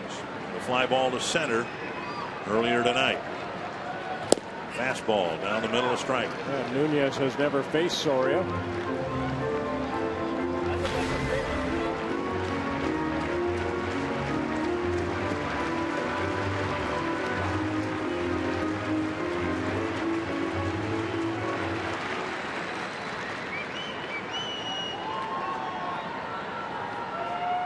One strike to Nunez. Base hit, right field. Murcia around third. Rios comes up firing, and the Twins have tied it up. Eduardo Nunez delivers a 2-out single.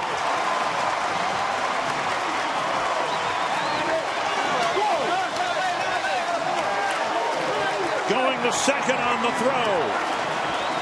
And the Twins have tied it at 3.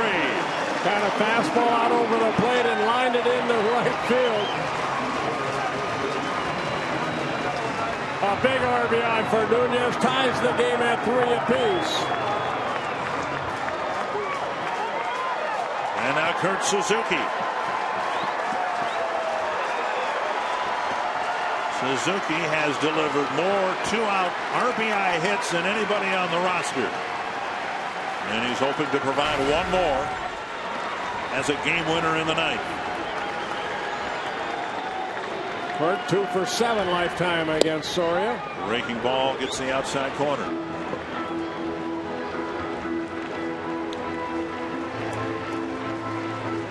How big is that wasted leadoff triple now in the top of the 9th inning?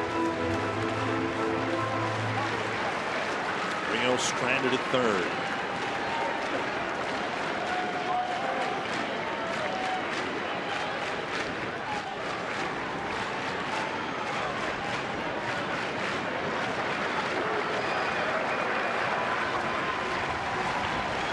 One strike to Suzuki.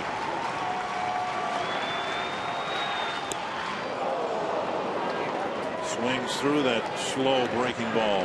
0-2. First blown save opportunity of the year for Soria. Giving up 8 hits all year, and the Twins touch him for 2 in 1 inning.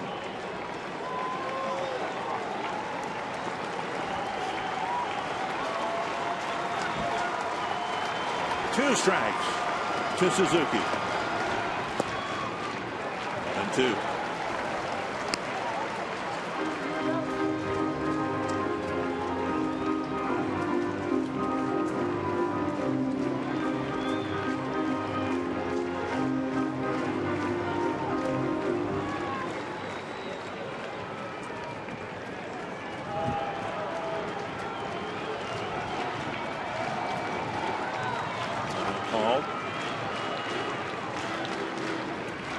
Baker won't get his first win in nearly 3 years.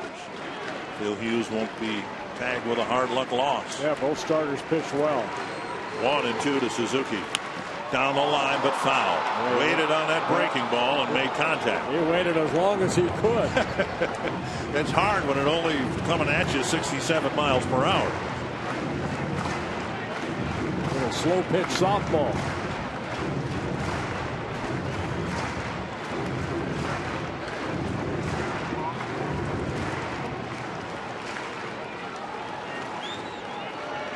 Suzuki battling with 2 strikes. Got a piece of a high fastball to keep the at-bat alive. They tried to sneak a fastball by him after all the breaking balls. Soria's throwing 20 pitches. A 67 mile an hour curveball and a 91 mile an hour fastball. 1-2. 2-2.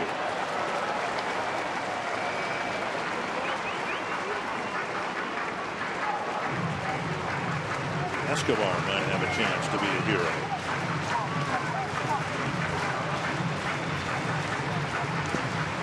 Wow, Let Suzuki be the hero right here. Twins have had 2 walk-off hits that both came in the Boston series in the last homestand. And we showed them to you. Parmelee's home run and Hicks's single.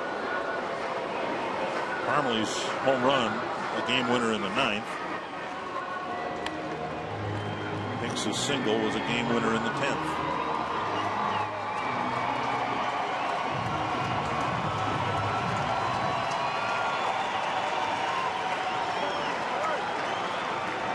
Two and 2 to Suzuki. Bouncer left side. Beltre. Safe at third. Beltre saying he ran out of the baseline, but why he didn't throw to first, I have no idea. Well, here comes Ron Washington. Beltre reached for the runner, and Nunez did what any runner would do, whether he stayed in the baseline or not. But Beltre, the Gold Glove winning third baseman, opted not to throw across the diamond.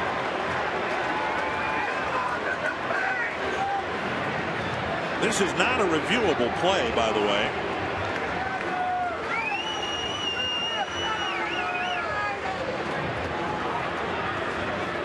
Well, for some reason, Beltre saw Nunez out of his left eye and decided to try to tag him rather than just.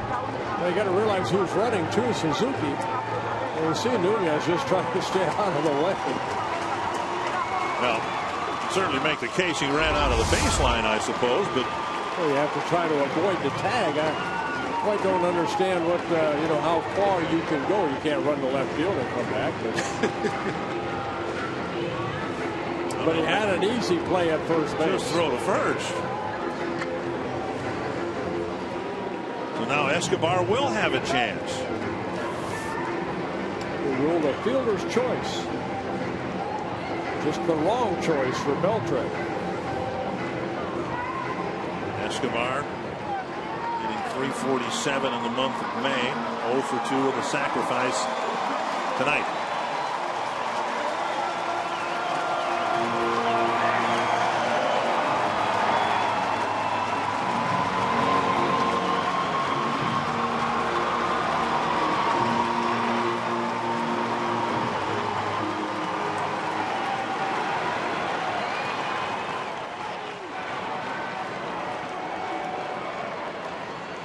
Inside, ball 1. Well, the Rangers scored a run on a misplay by the Twins. Let's see if the Twins can win the ball game on a misplay by the Rangers. Soria's pitch count climbing now to 24 with the next pitch. 1-0 to Escobar. High, going to second, is Suzuki.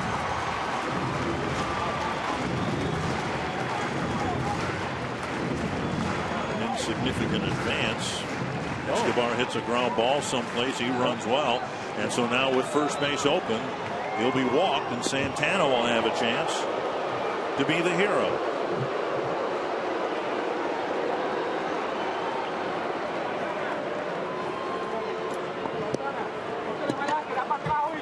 Escobar takes what turns out to be an intentional walk. They're loaded up with 2 down, and Danny Santana, who entered the game defensively after Hicks was pinch hit for, will get his first plate appearance of the night. Santana hitting .355 as a left-handed hitter, .280. 7 hits and 25 at-bats. Pinto pinch hit for Hicks in the 8th and struck out.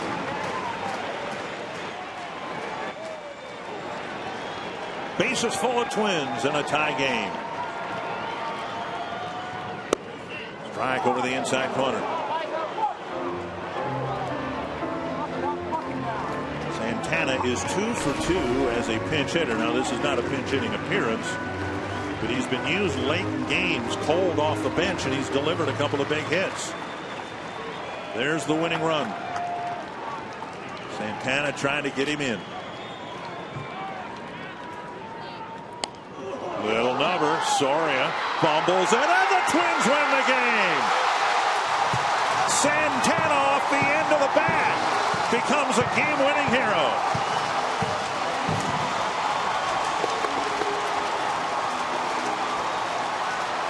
But a great comeback by the Twins.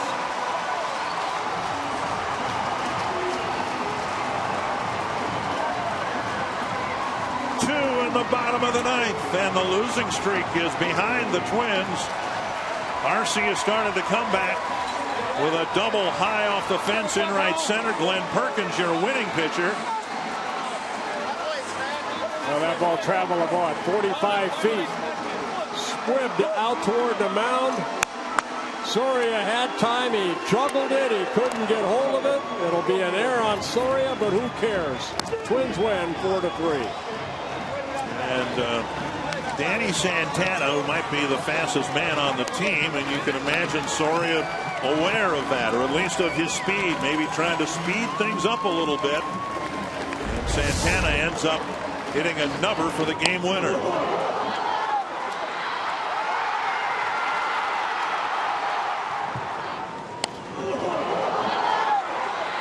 Well, there were some heroes here in the ninth inning. Arcia led it off with a double with one out, and the big hit by Nunez tying the game, and then Santana.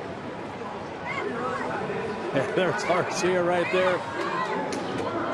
That's hang time right there. I think he says it all right there.